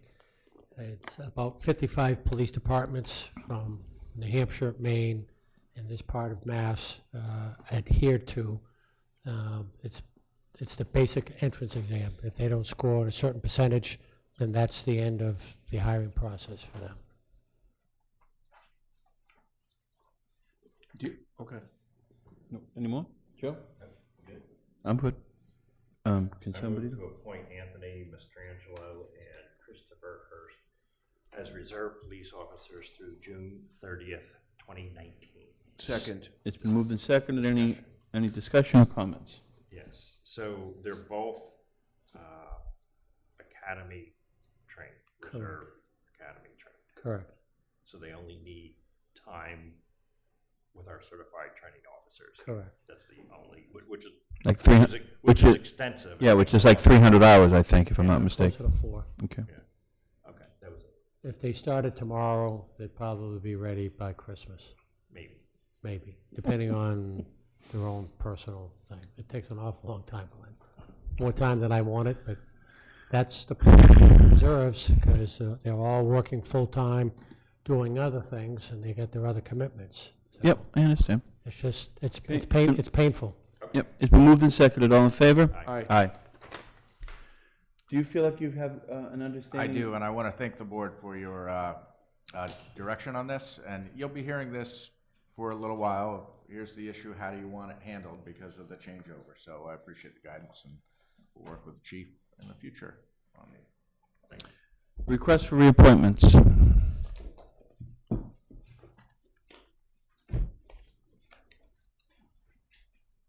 The list before you was prepared by Mary, and she updated it last week to reflect, so I don't know how this compares or differs from how you've been presented this information in the past, but That's how it's been done.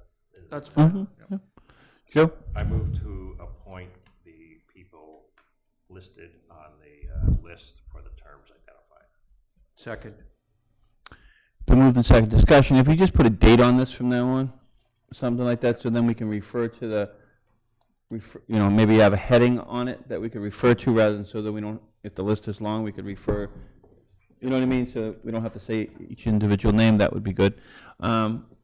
You all set? Mm-hmm. Okay, all in favor? Aye. Aye. Request for endorsement of revisions to the building permit fees in the Special Service Department. Glenn? Thank you, Art. All right, one thing before you might like to, come on up. No, you don't have to stay, but I just want to say something, because this reminded me of watching Glenn sit back here, and this is my fault since I'm in charge of the agenda. Angus, if you could remind me, or when we do the agenda with Mary, that town employees and stuff, we put them up first in the agenda so they don't have to hang around for stuff in the future. So any town-related employees, if they're going to be participating in anything, if we could put them first and then everybody else in the future. got it. I just kept on, yeah, that's, yeah. So I just, that's all, you know what I mean? So, got it. Okay. Glenn? So this is on the Angus? fees? This was on the fees? The fees, yeah. Yep. So, in fiscal 18, one of the things I strive for is to have the department self-funding.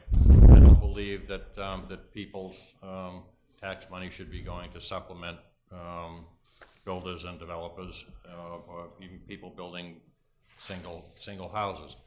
The department is one that statutorily can pay for itself. I mean, we can generate enough fees to pay for itself, make it self-funding, and that's what I try to do, and I've always tried to do.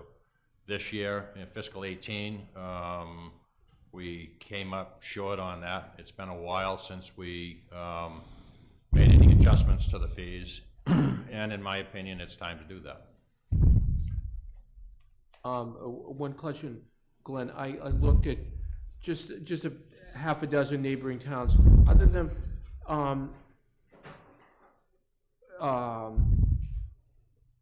our sort of base fee, the $10 fee, was certainly lower than.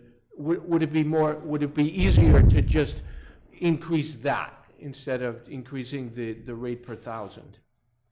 Because then it's just as much of a pain in the neck to do a $30,000 Processing fee. as it is a $400,000.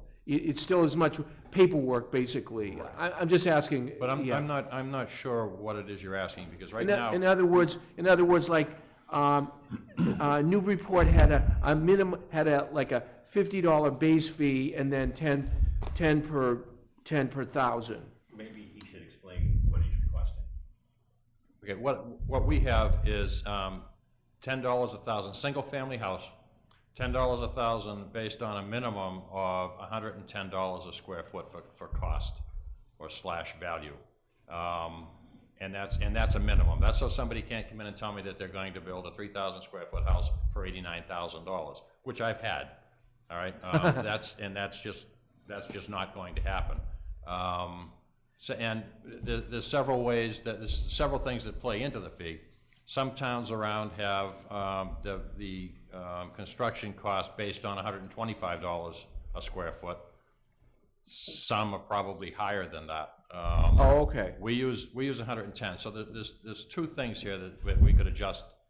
There's two ways that we could adjust the fees, and I just chose to go with instead of $10 a thousand, make it $12 a thousand, and keep the same base rate of based on $110 a square foot.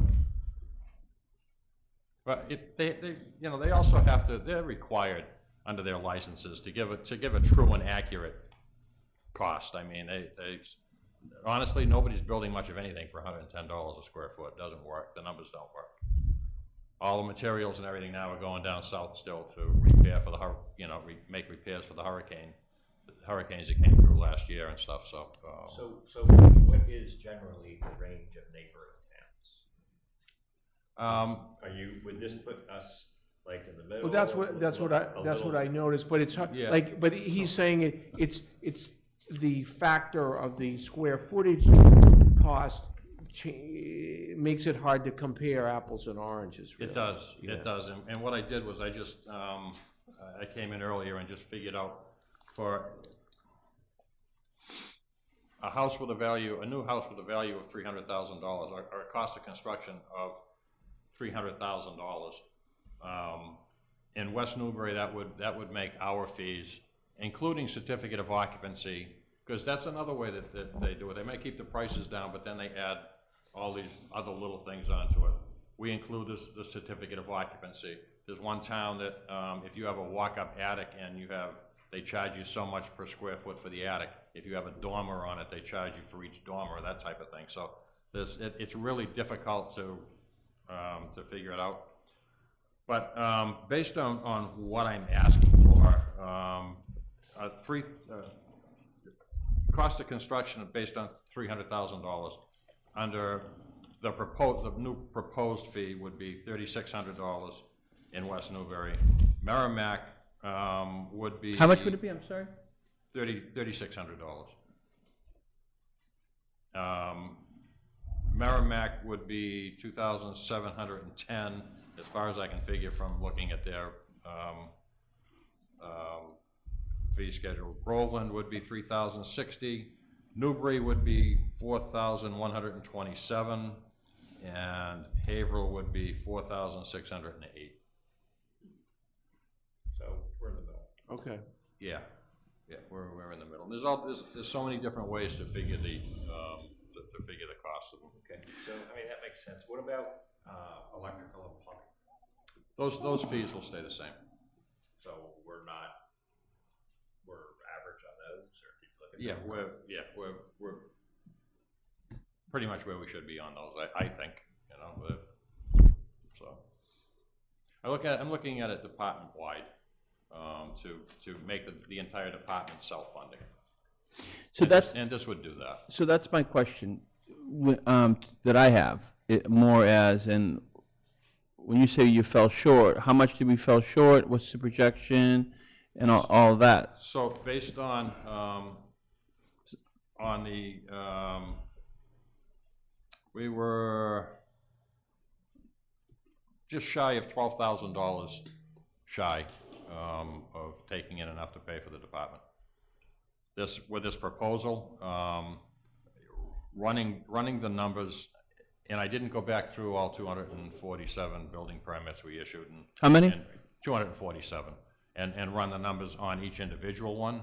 But I did it based on the money that we took in, and based everything on the $10 a thousand. So if for last fiscal year, if the cost of the permit was $12 a thousand instead of the 10 that it was, we would have brought in another $16,000, which would have meant that we put $5,000 over cost to run the department.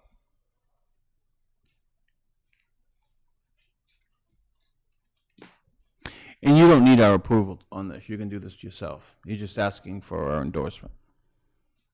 It's always been that I recommend it, and you guys are the authority having, you know, you guys set the fees. I don't set fees for the town, so. That's correct. So you guys have to set the fees. Mike? I would assume that in the future, it may be the town manager, but, it's always been, I know what it's been, but Mike, can you It bring it depends. closer? Yeah, it depends upon a number of different things. Certain fees are set by statute, certain fee, like your liquor license and those type of things.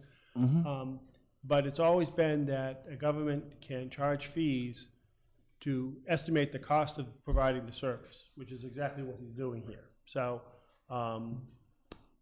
there's nothing in any statute that says the selectmen set fees, something like that. Because when I asked you this, you said that we had no authority I said, on to say yes or no on this fees. Is that individual departments do have the authority to set fees to provide for the cost of their service. And that's what could be happening here. But that doesn't mean that you don't have some general powers under your legislation to set policies and regulations to say what you can do.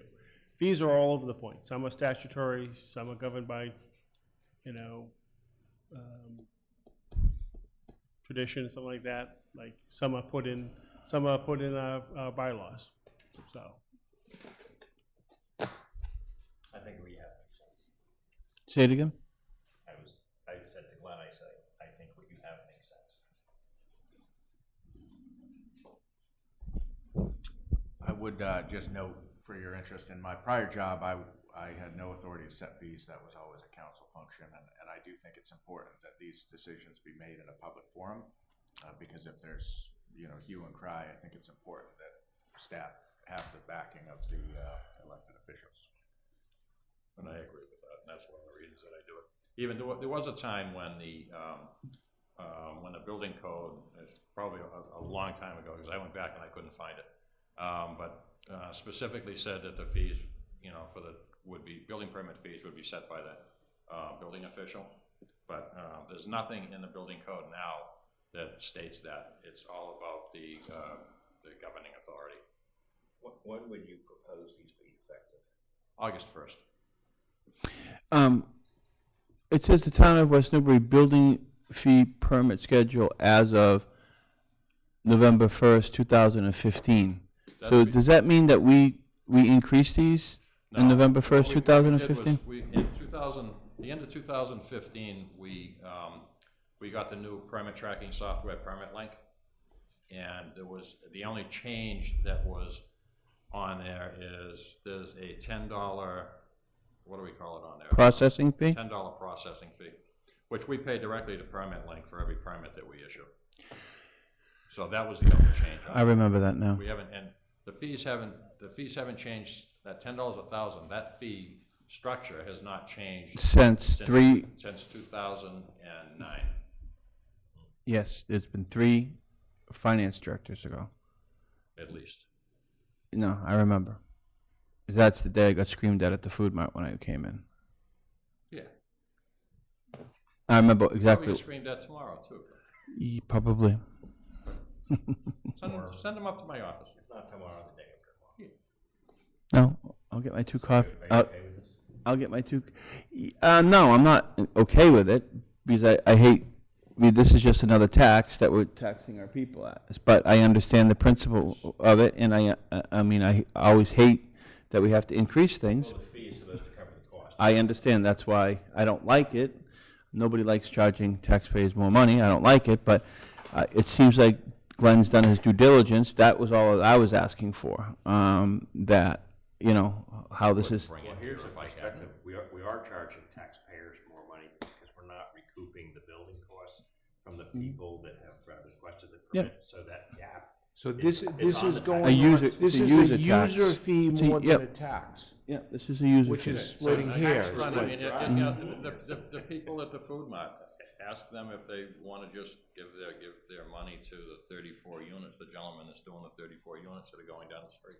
I mean, they could just Was this 200? pocket and give it to them, you know, and then we don't have to. Missed the boat on that one. This 247 permits that we did last year, does that have anything to do with Whetstone down there, or was they already taken out? Just to Those give me, are already taken out. so just to give me some, Those are give- all done. so to give me some perspective. So that 247 permits, right? That had nothing to do with that, so that we could say that was just kind of a regular year. You know what I mean by that? Yes. So because the stuff that happened at Whetstone, Ocean Meadow, and what's happening behind Lee, that's an anomaly. That's not a regular year for West Newbury. Right. So we could say that what the information you're giving to us is a regular, an average year without any major constructions like we're seeing going on now, and we came $12,000 short. So, okay, so that's good. That helps me more because if those permits were included in this, then we're going to be really short. You know what I mean by that? This increase really. This in fiscal 18, we only did 9 single-family houses.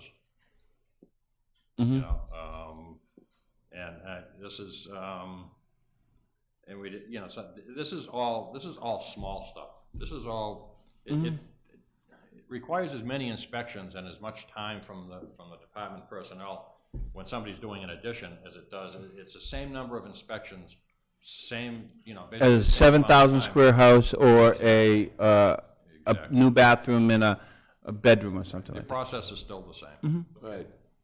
Now, you made me lose my question, Jim, because I know you want to move on this. The money, so the excess money just goes into the general fund? Yeah. Okay. Okay. I would, Robert Rules of Order says the chairman can't make the motion, so if you two gentlemen want to. I move to approve the increase of the building permit fee schedule from $10 to $12 per thousand, as recommended by the building inspector, effective August 1st, 2018. Second. Actually, are you going to make another motion? Wasn't good. Okay, because they're different.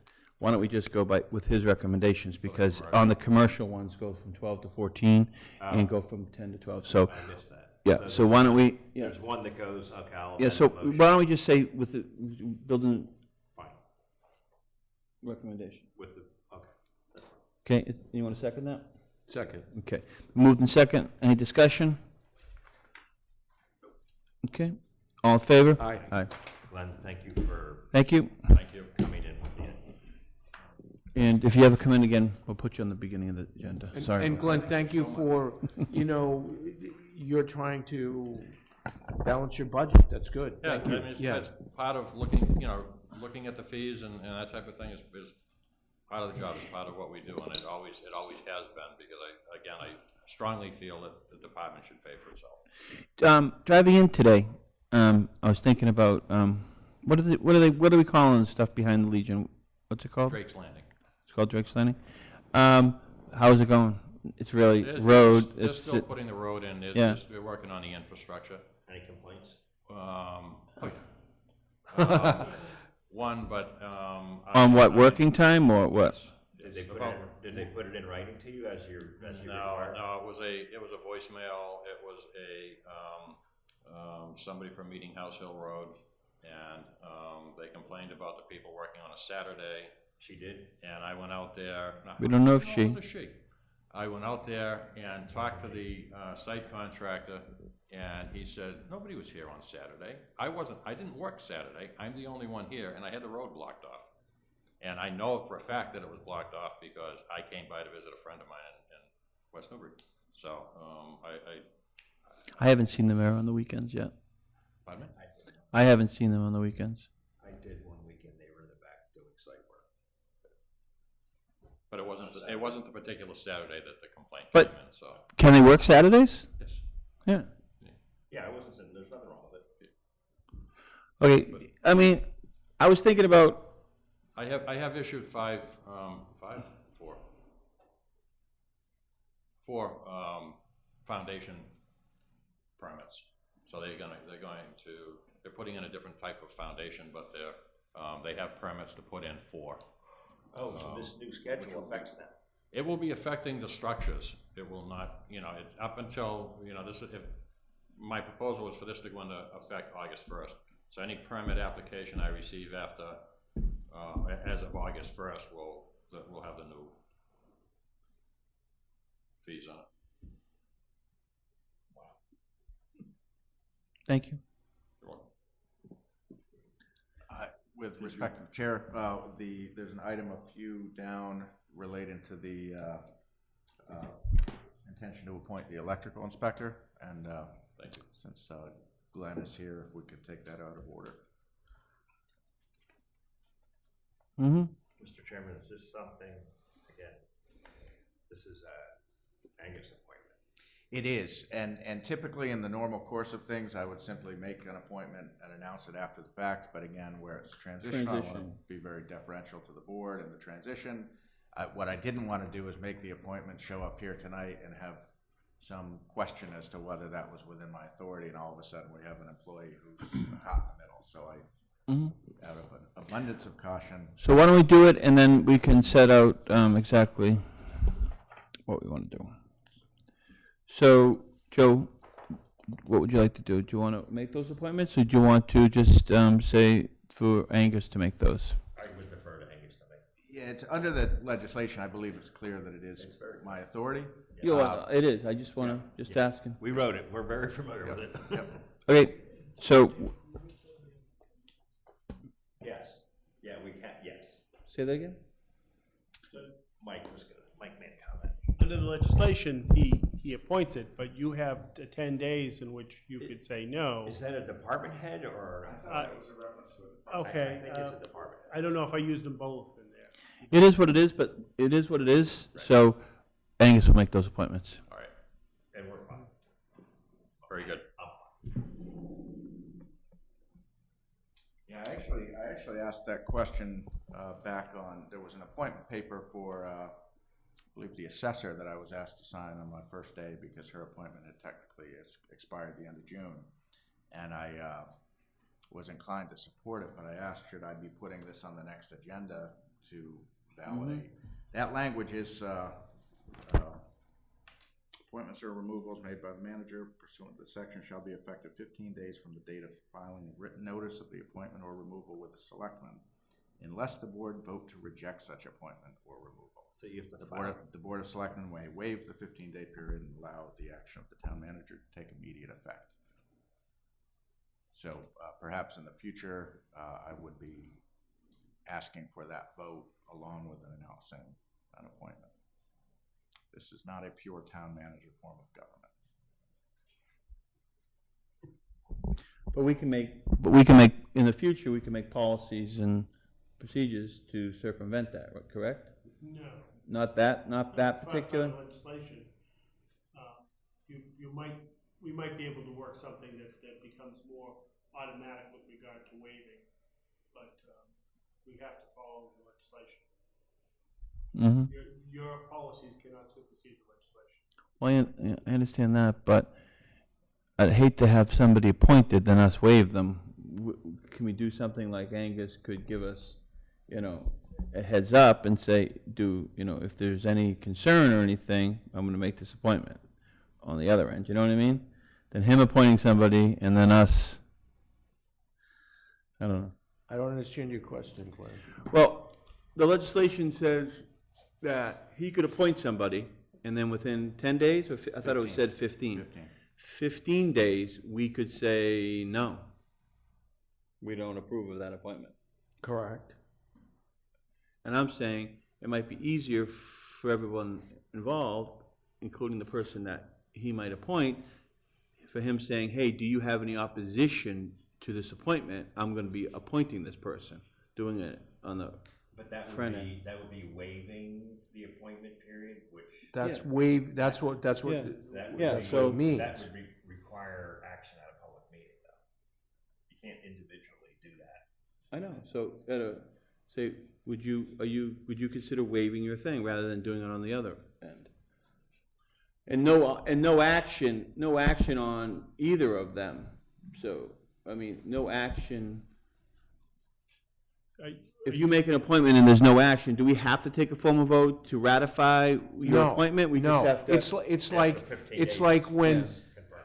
Yeah, it's, it's a grace period of 15 it's like days. a pocket veto that the governor can make. Yeah. So you appoint somebody to a position and they're in limbo for 15 days. Well, that would be my concern. The other Yeah, concern mine is, too. as the manager and having professional oversight of the people that you hire, if you're appointing them contingent upon board essentially ratifying that, effectively you become a town administrator, at least for the new hires, because you're sending a signal that, well, I'm your boss, I don't actually have the last word. But you do have the last word, but not after the 15 days. You know what I mean? It's, Because then it's your responsibility, then you have total It seems like it's going to be something that would be let's just talk, it's gonna be something that's would be a rare event. Well, you never know. Yeah.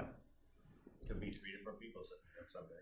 It could be 3 different people and one person, and then you drag somebody through a debate at a selectmen's meeting, even though that might be it might be ratified.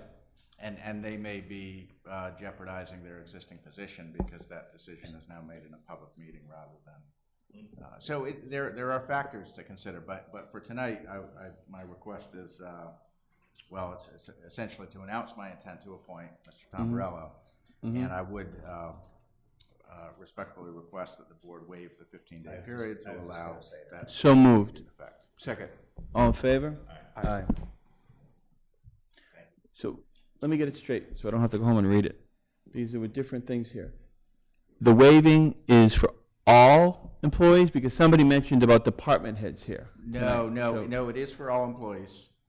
Somebody, you know what I mean? Appointment authority. That discussion came up that no, it's just for department heads. I just want to make sure that the right message Yes, is. any employee that is under my authority to appoint would be subject to announcement at this board, at which point it could either be overturned or the 15 days could be waived, or you could take the 15 days to conduct due diligence. I really don't understand, honestly, but for tonight, I'm not satisfied. I think it was a way that the Board of Selectmen didn't want to give up that much control. Okay, thank you. All right, thank you. FY18 invoice warrants. Angus? You have any? On the invoice warrants, I'm talking about. Yeah, I don't have anything on that. I did notice there were a couple of FY18 warrants in the selectman's office with a couple of notes on sales tax that had been removed. Mhm. So I'm not sure. The Again, sales tax without, was removed or was not? it was removed. The checks were reissued. Oh. Yep. Yeah. Did I you have didn't any understand. questions on them? Did you have any questions on them? Those were my questions, and that's been handled, so. No. Okay, I do one question, though, that, about those warrants in particular? about invoice warrants. Okay, great. Okay, go ahead. No, I just want to be able to move on this. Okay. Well, we have FY18 invoice warrants, Okay, so, I move to approve the FY18 invoice warrant. second. All in favor? Aye. Aye. Now, is that the last ones that we're gonna see? That you'd be voting to approve. You're Yeah, welcome to see. that's what I mean. all of them, yeah. Archie brought up a couple of meetings ago, I don't want to put words in your mouth, he wanted to be able to have a review of something, I don't know what he said. Well, that's different than the question that I asked, because these were just left over from 18, so now we're not gonna see anymore because these were the last of the 18s that you know of? Yes. Okay, so we're not gonna be approving them anymore. Then your question is that, have we worked out some type of arrangement with Well, the? under normal circumstances, according to the legislation, we do have authority to approve it if we desire. That's in the legislation. It's normally Angus's, Mhm. but that's the way it's written. But we want to talk about work out something with Angus about reviewing them. Right. I think that's what you were talking about first. Yeah. Yeah, and I thought that we could see, Angus could see how long it's taking for him to look at them and whether he feels that the town should be doing them weekly or bi-weekly or before we set anything in stone. So would you like to look at those and give us a recommendation on? What do you, how do you feel that would you like to do things in 2-week batches or 1-week batches? Or I have spoken with the town accountant on that, and that what I've told her is similar to, if not the same, that I've told essentially all department heads, which is, for the time being, keep doing what you've always done. That allows me to observe, be part of it, see how that works, and yeah, every day that goes by, I have more ideas about things that might change, but as you know, there's a distance from an idea to a proposal, so I'm right now looking at different potential recommendations I might bring forward. At this time, I'm not looking to change that, and I think every 2 weeks, it's a bigger warrant. In my old job, it was every week, and we had kind of a nice rhythm. But I haven't been here long enough to Get your groove? Get still your trying rhythm? to get a sense of what works well as is and where I might propose changes. At this point, I'm not proposing changes. Okay. So until he decides on what to do that, then ultimately, if Angus decides he wants to do them on every second Wednesday or whatever, then a selectman should be able to look at them, say, from Monday evening on until Wednesday or something like that. A short window of time. I'd like to.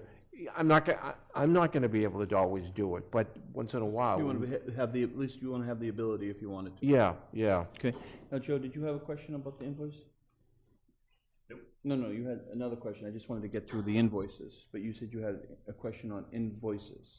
No, just that. That's. Oh, okay. Okay. Yeah. So I think with respect to Selectman Archibald's comments, I think this fits into the same umbrella of looking at policies, and in this instance, it might be putting one in place that's not there now, but I'm going to be working to get to some kind of written policy on all of this, just so it's clear to me, to you, and I think that will be helpful. Okay. Minutes? I'd make a motion to approve the minute. I sent a few some corrections into Mary, but What did you, which minutes did you correct? I think it was, I, I'll have to go look at my email. I can't, I don't want to say that one that Because I had a question on the May 14th minutes. There's Okay. a public hearing on amendment to the personnel policy. At the end, it says that Selectmen can motion to close the public hearing, but there's no record of a vote. So I'm not sure, did we just have the hearing and not vote it? In other words, vote it in the future, or did we vote it that evening? I thought we voted it that evening, but I'm not sure. So did I. If we did, the minutes do not record a record of a vote. Yours were on May 29th. okay. And also, so that's one thing out there. I thought you voted in the second meeting. I don't know. Okay. So then the other thing is on item 5, it says it carried 301. I actually voted present, so that would be 201. Okay.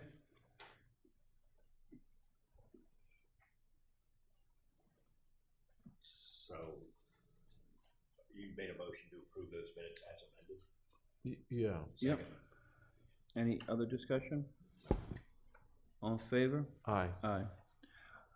Mr. Archibald, I'm not exact name of the Home Funds Organization, Yeah, but should be it just said capitalized and homes, checked. that wasn't very definitive. Does it, the organization has a specific, A name.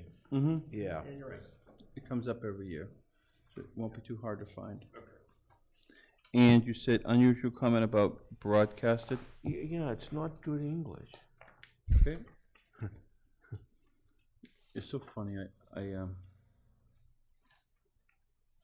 Okay, so, you wanna make a motion on the 29th as amended? Move to approve the minutes of May 29th as amended and the minutes of June 9th. Second? All in favor? Aye. Aye.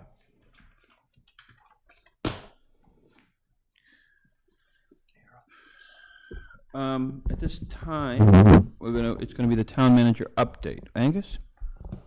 Okay, you've got a couple of items in your packet, and I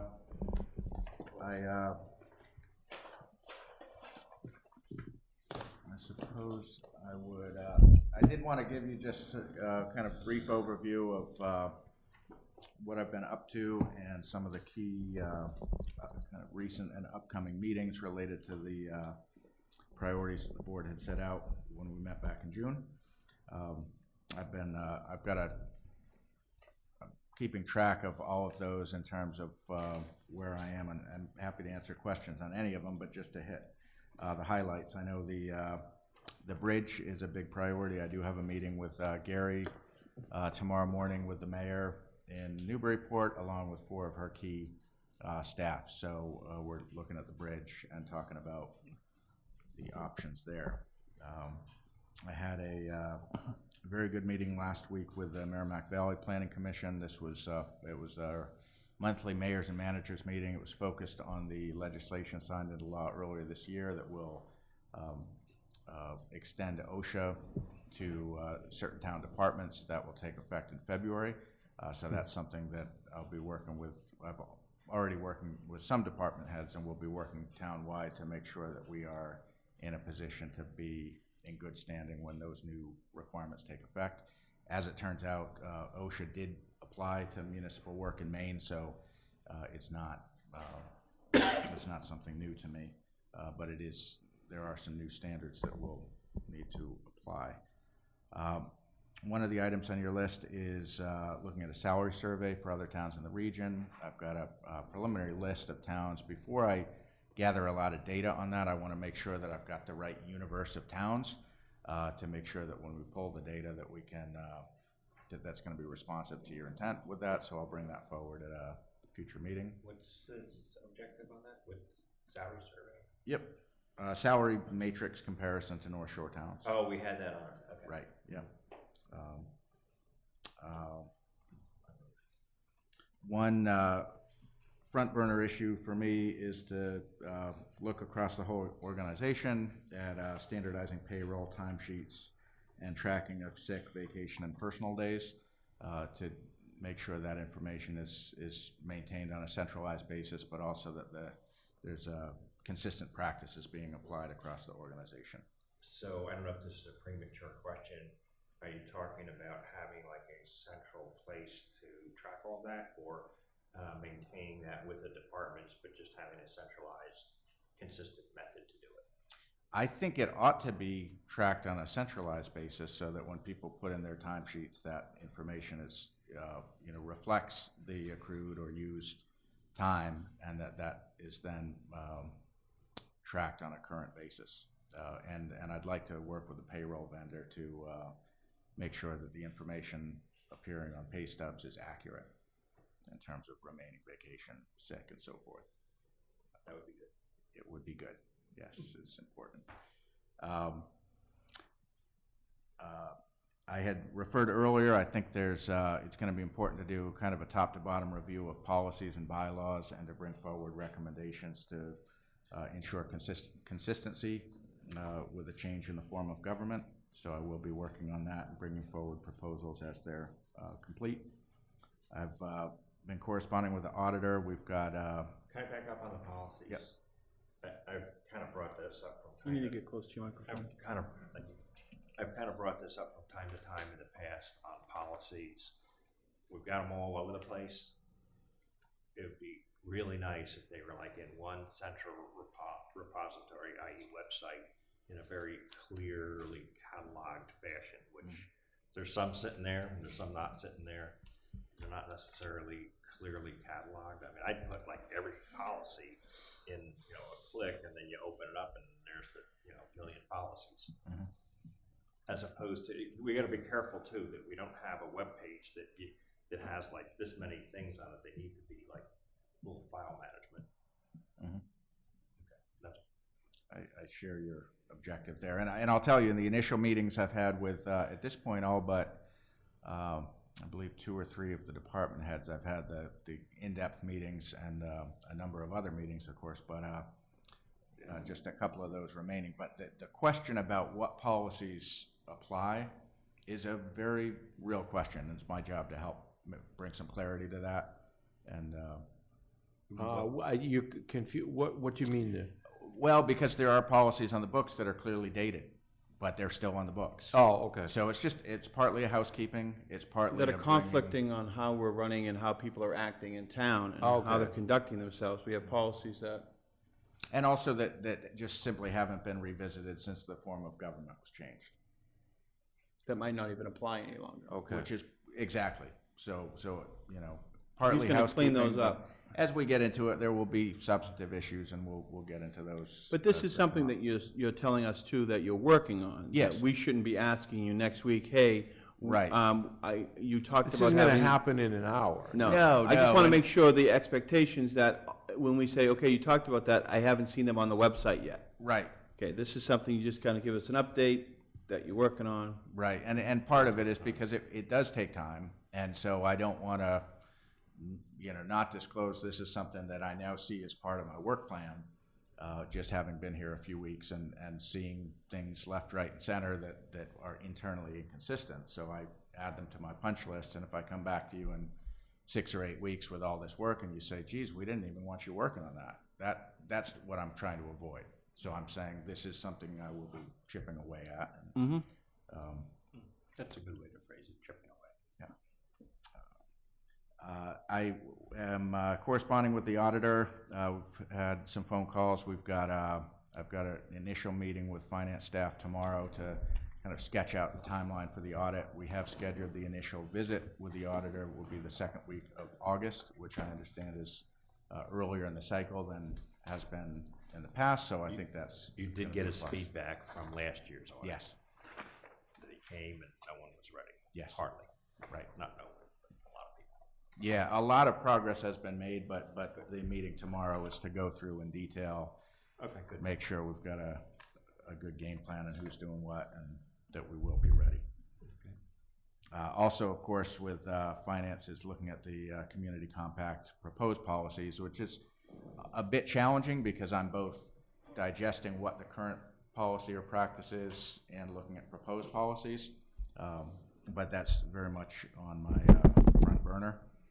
And some more kind of routine things that I'm looking at. The format of the agenda, I've had some discussions with the chairman, including some suggestions that came up tonight. And the format of the meeting packet, I have some thoughts on that. That I'm not sure if I should just make a change and then see if you like it, or if I should be. What do you? Well, basically, I think, putting myself in your shoes, I would prefer, I would think, a single PDF that's got all the backup, rather than all these different documents with hyperlinks and so forth. To me, that kind of creates more confusion. And I understand that it can be daunting to have a packet that's 80 or 100 pages long, but there's ways around that you can do hyperlinks from the front page where you can just jump to different parts of the packet. But to me, that's how we did it. And if you looked at any of the packets in Hamden, that's how it was done. And it worked very, very well. And I think it will be better for the board. I know it will be better in terms of the time it takes to put together the packet, particularly when there's late changes. I learned that last week because there were a couple of revisions kind of late, and then, it's not just updating the agenda, it's relinking it, it's these documents linked within these internal shared servers. To me, it's kind of inefficient. I feel comfortable we're giving him, control over doing it and coming back with it. Do you, Joe? Yeah. Archie? Yeah. Okay. I think that could lead to help with additional transparency for the public, that they would have more access to more fact materials. Is there?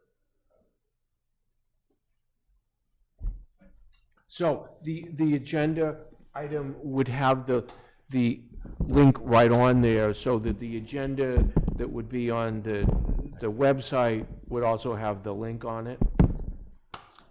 Well, that's a different discussion. That's a matter of, do you want to make the packet public on the website, either at the time of the... I didn't hear the question. Okay, so the question was whether the posted agenda would have links to the backup content. And there's a couple of options. What I was suggesting is, if you keep the existing method of sharing information where the agenda is posted to the site, the packet is emailed around, I was simply suggesting to change the format of the packet that's emailed around. So instead of having the agenda with a bunch of hyperlinks that go to this internal shared server, you would have a PDF that's got all of the backup right there in one document. So you don't have to be on the town network. Oh, okay, Correct. okay. So I think this related question of, do you then make that packet, which is now a single PDF, do you post that instead of simply the agenda? That's a separate question. Then I could read it here, which would be nice, yeah. Yep. Yeah, Jen could get the backup Why don't- material on Thursday. Why don't you? So I'll start with Go just forward. the Go initial. forward, Dale. So good. Okay.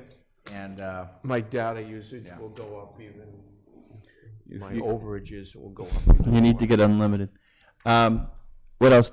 so I think in terms of general kind of overview, that I think pretty well covers it. Can we talk, it might be part of it because you mentioned it, it's not here, but you mentioned it, about meetings and minutes. Can we talk about that as a board? I'm sorry, Glenn, I couldn't, Minutes.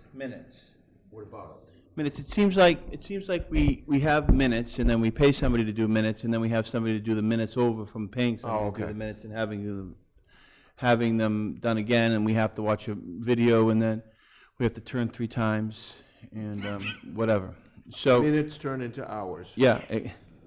Thank you. You're a lot wittier than I couldn't think of something. So I would actually ask Angus, I would ask the board to give Angus some direction, and then he could give to Mary on how we would like to perceive minutes. I am looking for opportunities for efficiencies, which was very clearly one of the board's objectives for me, and I certainly consider that as part of that. I don't know where we will arrive or where I will arrive on a recommendation on that, but I note your concern, and I share that concern. And just in terms of, I don't think a 2-hour meeting needs 5 pages of minutes So something that, without the You think that's attachments. too much? yes, Yeah, he thinks it's okay. too much. So, Mike, what would be the, the open meeting law, or whatever it is, the minimum that we would need? The open meeting law requires that there be a summary of the discussions and a recording of all votes that have been taken. Give us an example of a summary of discussion, please. Simply, Because that could be, in some people's mind, that could be a page and a half, and other people's mind, that could be one just sentence. hitting the high points, such as discussion was made on the advisability of the scope of the pipe stave plan. Some members of the board felt that areas of the Dunn Farm should be included. Other people were opposed. The decision was that To move this forward, consensus was to move forward with concentrating only on pipe stave. vote that would be- 2-1-0. Yeah.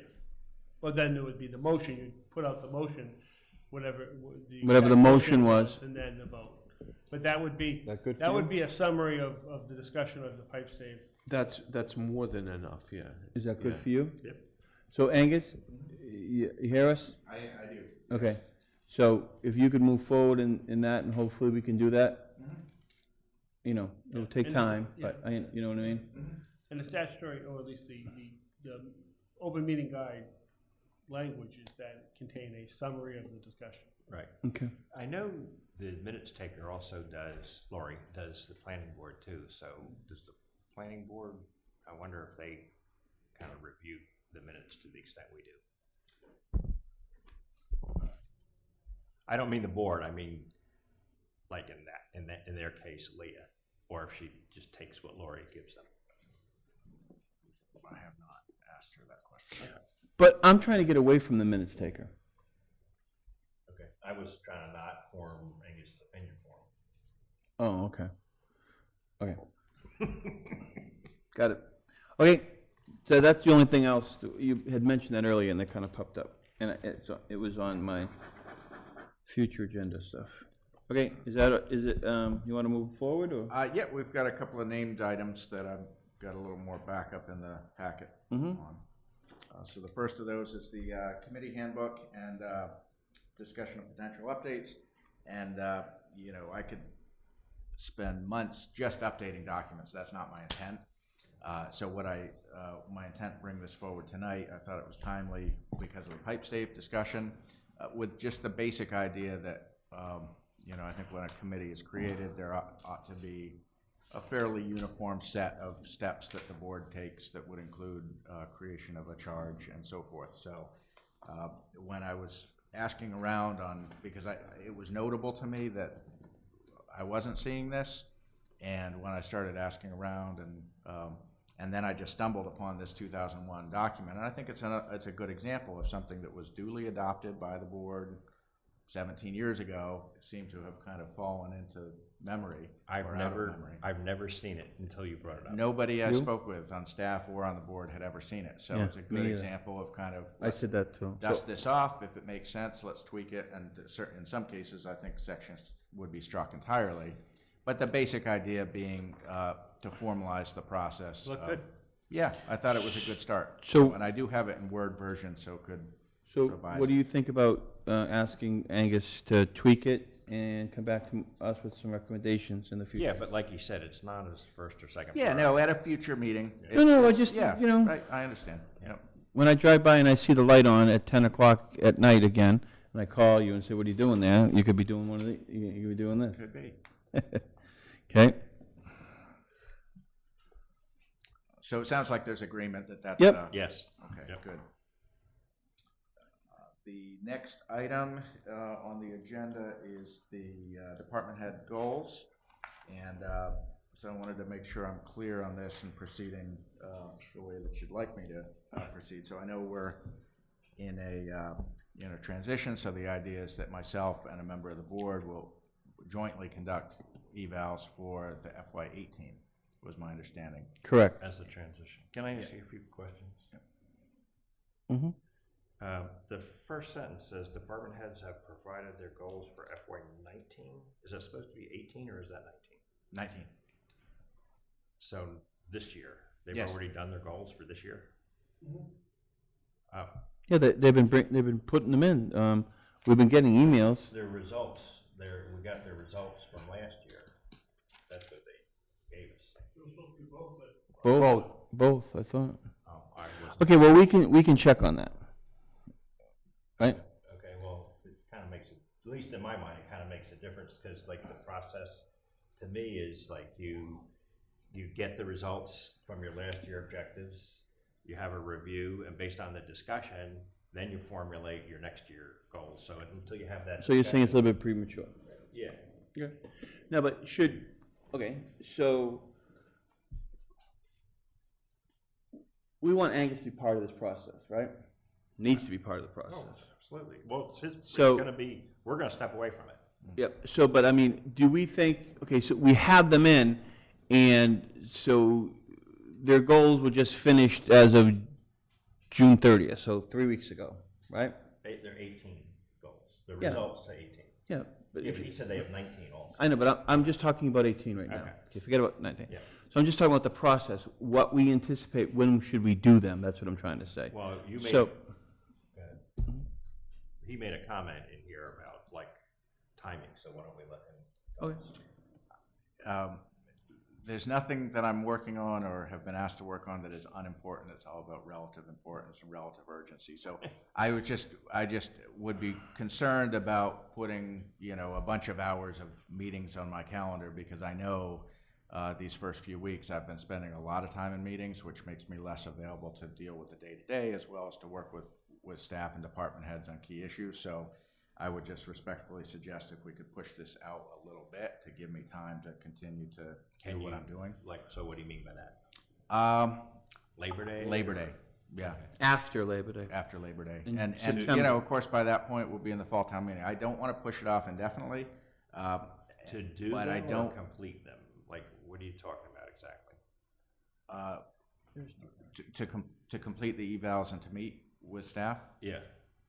So like, what's the completion date, like the year? Well, I don't know, honestly. I mean, every day I Something new have comes up. more items on my list. And the Right. deeper I dig, I find a lot of things that need work. Yep. So You I- started 21 days ago. Yes. Okay, and that doesn't even, and then we minus off weekends and stuff. You have not even had all the in-depth interviews with all the individuals yet. That's right. Those aren't even finished yet, because you're trying to do those and try to manage the town and trying to manage the fires that have come up, and you've been trying to put them out. So I think I would want Angus to have a good understanding of the individuals in the town before we even start getting into them. Right. Which he- Some years we did, for years we didn't even do them, so. Remember, Joe, we haven't, they were like languishing for years before we sort of brought back doing it. Yeah. So, but you seem to like, you were like pressuring, like you seemed like you wanted them done, like, No, in I September, didn't so- want to, maybe okay. I'm giving the wrong impression. I Oh, wanted okay. them done yesterday, because I fully, that's, I agree with your comments. I just didn't want to push them off because it like way into the fall, because then they're stale and become irrelevant. So, if we're doing these on October 1st, like, why are we doing them? It's like, it's after the fact now. Yeah, but wouldn't we want them to do, then, if you want them done in a time, maybe we keep Angus out of it this time. But I think he's asking to be able to do them right and efficiently. We're gonna have to start them after Labor Day. So if we start them after Labor Day, you're gonna get them October 1st. I think a goal to complete them during the month of September would be. Yeah, so that would October, be- yeah, I mean, you start them after Labor Day, Yep. and then we work on them in September, and they're done by the end of September, October 1st. It sounds earlier if you say September, the end of September than August 1st, but that's a month, we're gonna start them in a month and a week. Yeah, I mean, it's definitely on the late side, because then you would hope they would retweak their 19, what their 19 focus areas are, 2019.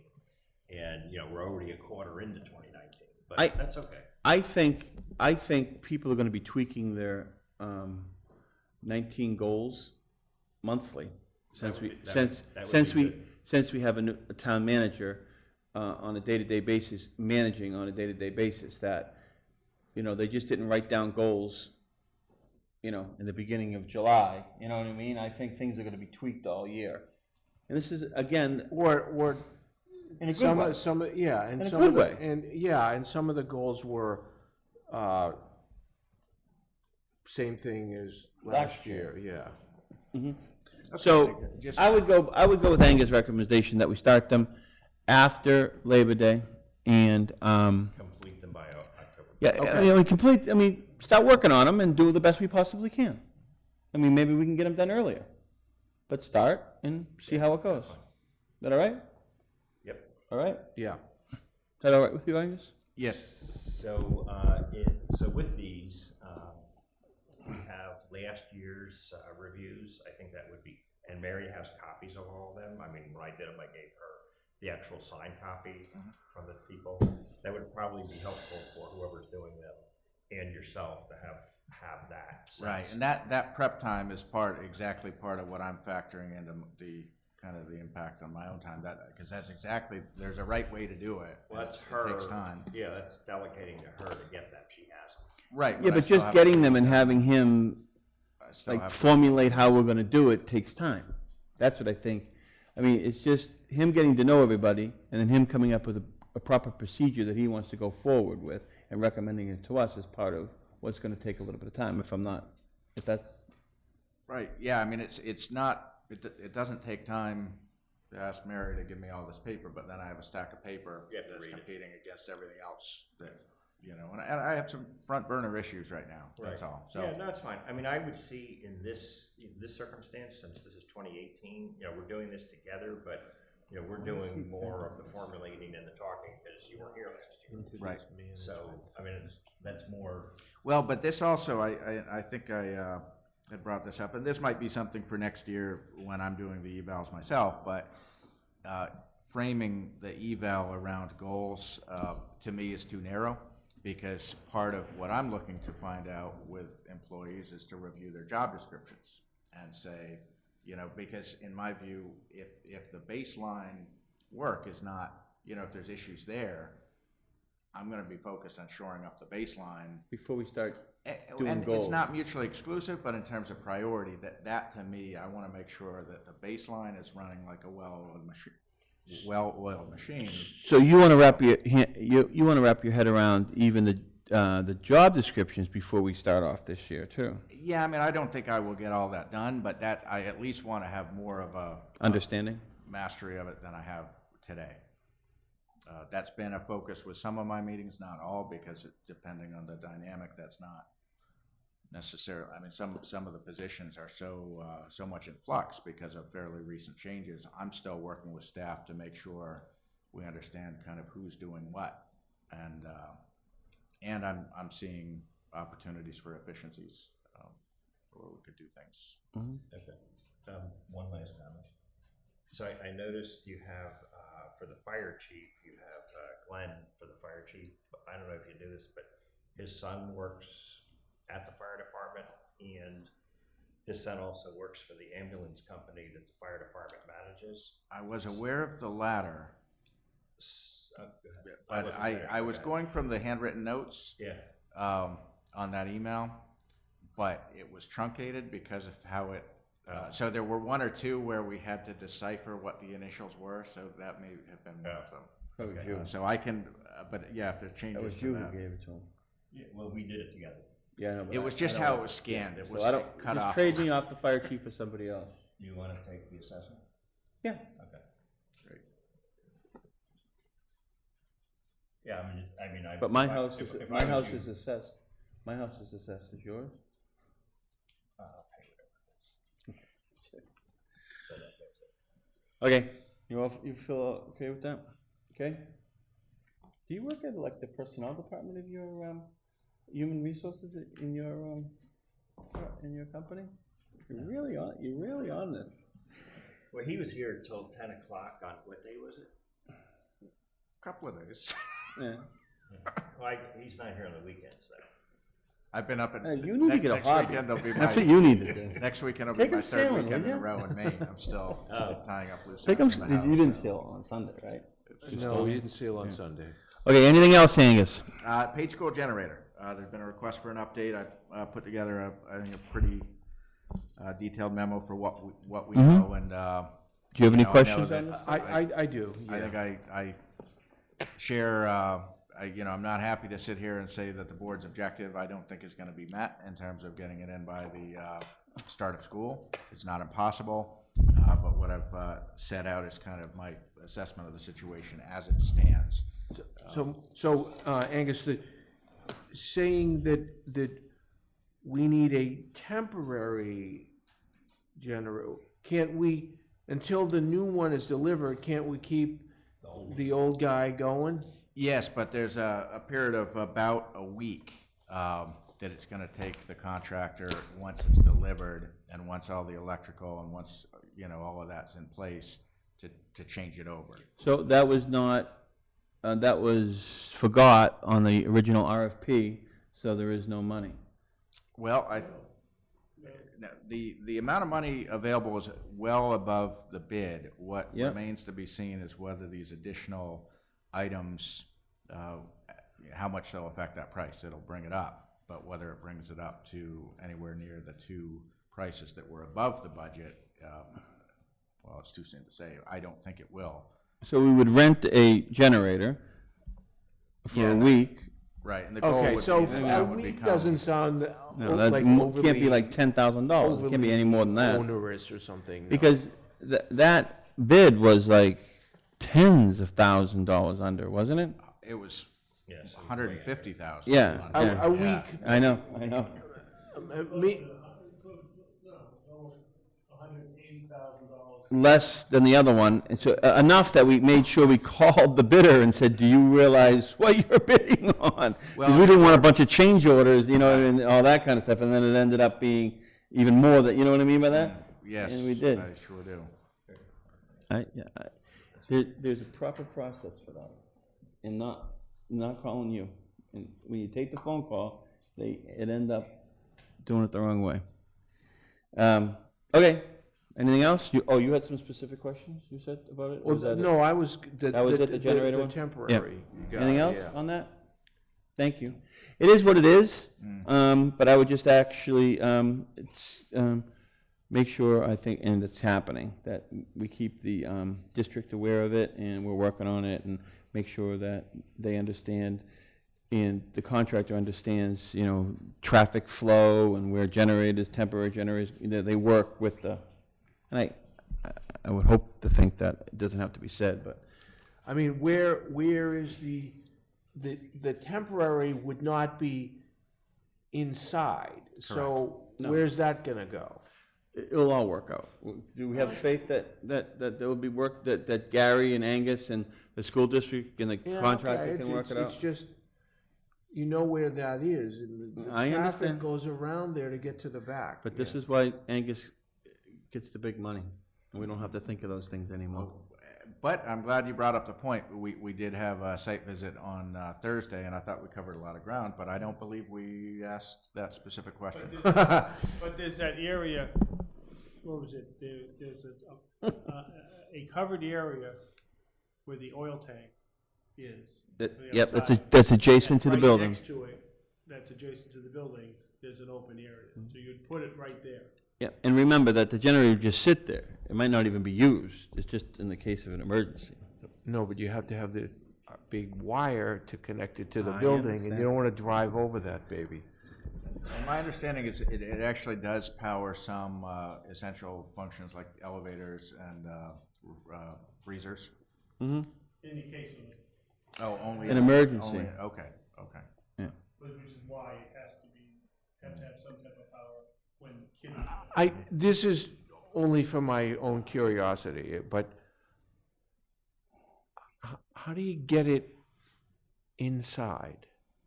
It's a big thing. The new one, how do you get it in there? They're both less, that's part of the specs that they have. They have a doorway 36 inches wide, and you can actually fit it. It fits? Oh, Probably the newer ones are probably smaller than the older ones. Yeah, I think it's 36 inches wide, and well, the doorway is 36 inches, and the other one is a little bit less. okay. Skinny and long. But it's long. Right. I figured because it's gonna cover more, it might even be larger than the old one, no. The generator was that price, but knocking down the wall and then re-bricking it, that's 4 times as much. Just to get it in. I'm kidding. Well, I wondered, maybe, Part of the specs that they had to fix was that it would have to fit for the wall. Yeah. Okay, anything else, Angus? Okay, Nice recap, thank you. thank you very much. Following up meeting assignments. Angus, do you have that? Do we have to, do you feel that we have to do that, gentlemen? Or can we just leave it up to Angus from now on? Or would you feel comfortable, Angus, of doing that? I have been flagging them as we've gone, so. What do you want to do? I feel comfortable with Angus dealing with it. We don't have to go through them like we did. I mean, I will tell you, I think this is perhaps maybe the most important in terms of public impact is I heard very clear direction to make sure that we are properly enforcing the issue of lodging house, short-term rental, et cetera. So that's, we've got to, that's very much on my list. Committee spreadsheet. So maybe an assignment would be come back and give us, would you outline that for us? And we can have that, outline the procedure and work with Mike and work with the building inspector and work with the police or whomever you need to work with and come back with a written thing and saying this is how the town plans to go forward on this. Yep. So Well, and frankly, I would intend to draft that and to send that to the property owner. Say, this is our intent. We intend to enforce simply and try to be and we could proactive. Post that on our website. Preventive. I'm not sure how effective it will be, but I want to make sure that we send the message. They're given notice. That this was not approved, and we will be. I'm just wondering, are we, to your point, Glenn, are we singling somebody out, Denying the application and that's another thing. Do we give them? We don't have to give them notice that we denied their application. well, their was attorney, tonight? their counsel was. I know. Or is it sufficient when we did the vote? You know what I mean by that? I'm not talking about them, but in the future, like if somebody gets a denied application, should we send? Your application was denied. I would always send them a copy of the written decision. Always. Okay.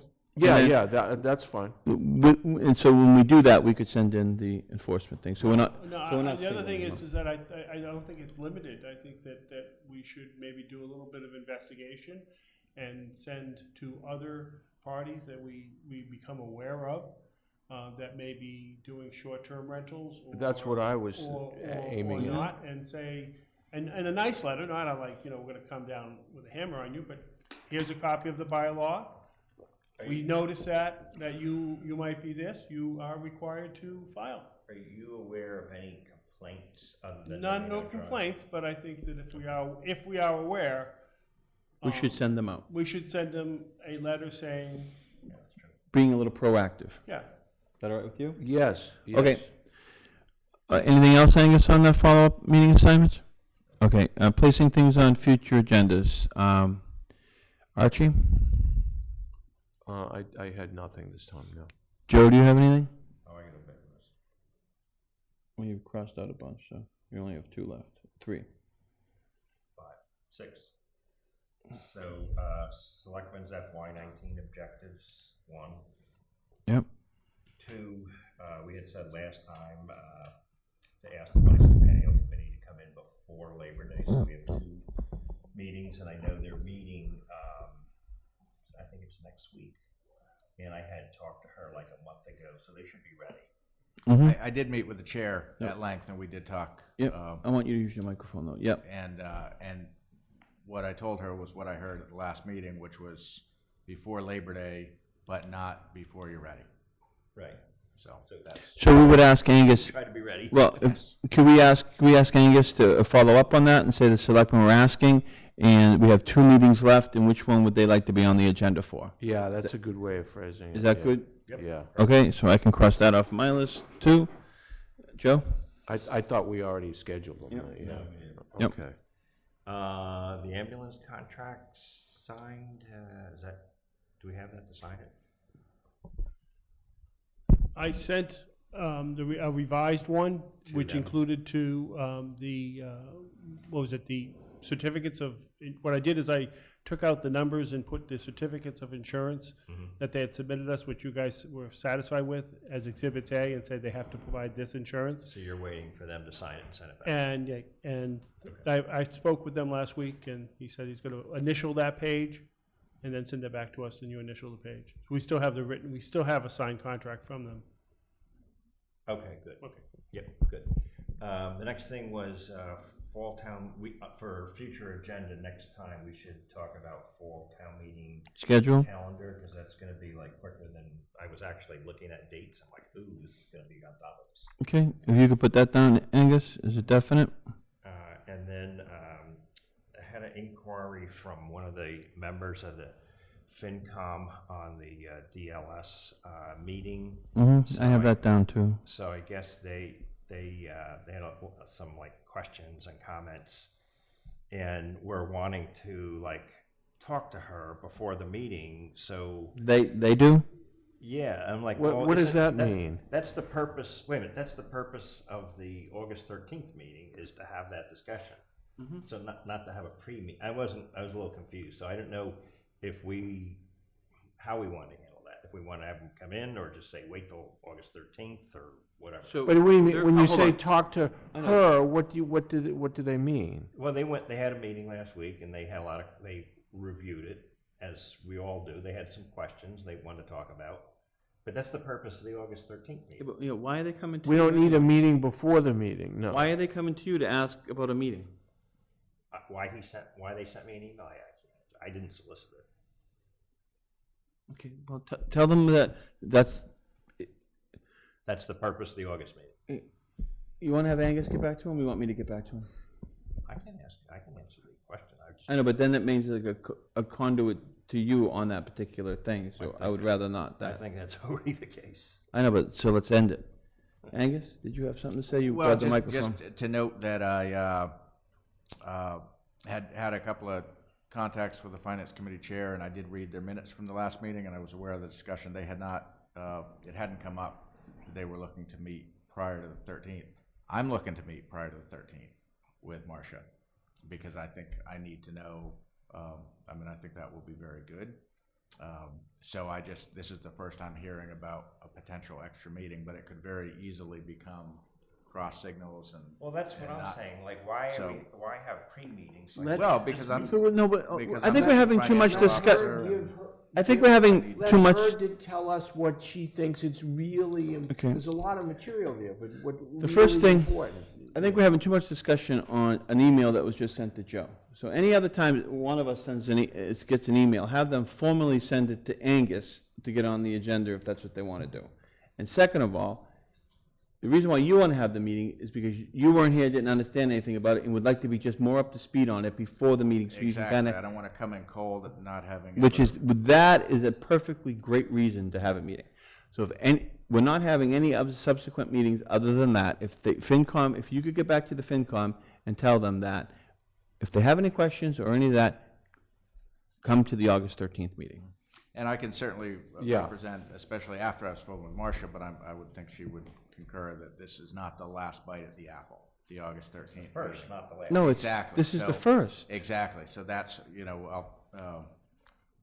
I can, when I tell the FinCom that, make sure that they understand that this is not the. And I would ask that, obviously, about having town employees come first, but have that early, let's schedule that for as early in the night as possible, so we're. Oh, that's right, it's a separate, that's right, it is a separate night, perfect, that's even better. Okay, perfect, thank you. Anything else? One thing, I sent it to Mary today, but we're gonna have to put on the next agenda the warrant for the state primary, September 4th. Okay. Sign that. Angus, can you make sure that gets on, please? September 4th, wow. Yeah, it's the day after Labor Day. Yeah. Because there was a The couple day of, after Labor Day, like, nobody. 12 people. Yeah, it's only good for incumbents. No, because I guess a couple of Jewish holidays were on Tuesdays, so they had to have the state election, and then you have to have 45 days in between the primary so the military can get stuff back, and that was the date. I just want to make sure I'm clear. So the next regularly scheduled meeting is August 13th. Is that correct? No. No. August 6th. Okay, that's what I thought I heard, and so, No, I made a mistake. I'm just thinking Okay. that they're coming in at the same, and I forgot that it was a separate meeting. So we purposely, actually, now, you're right. We purposely made them on an off purposely night. not- It's an off week. It's an off night, so we could just concentrate on that, Give it- rather than having, Okay. you get tired and all that stuff. It's a 90-page document. So the communicant is, okay, and the agenda stuff, the review stuff, the policies. Okay, just so that, am I missing something? Did we schedule a new contract negotiation Yeah. for next Monday. Monday Monday? Okay. Okay, at 6 Mm-hmm, 6, okay, I got it, I actually did have it. mm-hmm, this week. mm-hmm. It's all under control, guys. And there might be something else on there too, but I have two things on here, and I can't read my writing.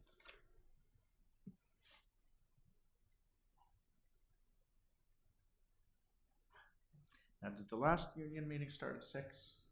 Correct. Will this one start at 6, or will this be 6? 6. Okay, all right.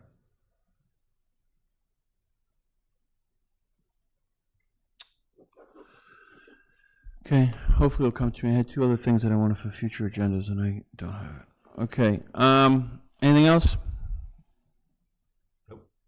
Angus? Nope. Mike, do you have any questions, Jen? Nope. Good, a lot of nopes.